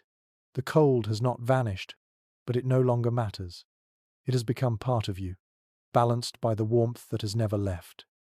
And so the Vikings sail onward, their ship a moving hearth, their breath a quiet fire. They have learned what few ever do, that warmth is not found but made, not given but remembered. Every wave that rocks them forward is proof that life persists, even in the hardest places. The sea stretches to infinity, shimmering in the morning light. The men row slowly, their faces calm, their eyes bright. The sun climbs higher, and the frost disappears completely. You feel the air against your skin cold, yes, but kind. The longship cuts through the water like a pulse, its wake shining like melted gold. You breathe deeply and realize that the story is no longer about survival, but about understanding. Fire is not only in the hearth or the sun or the forge, it is in breath, in faith, in memory. The Vikings carried it across oceans, not to conquer the cold, but to live with it in harmony. The horizon glows brighter.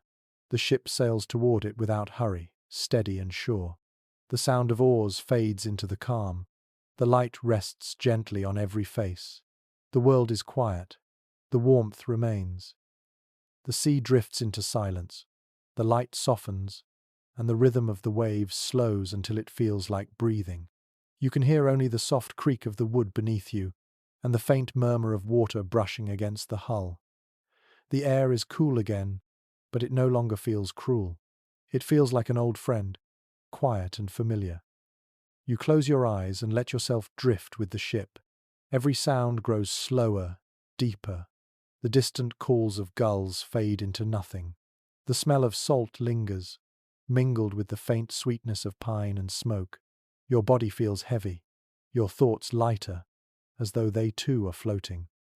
In this stillness, you can almost imagine the warmth of those Viking fires, hidden flames glowing under shields, the soft heat of fur, the slow breath of sleeping men.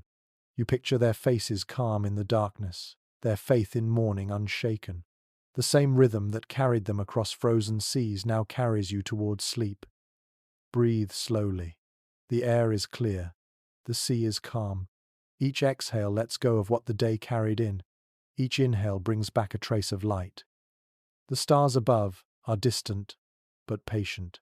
The ship drifts onward, steady, eternal.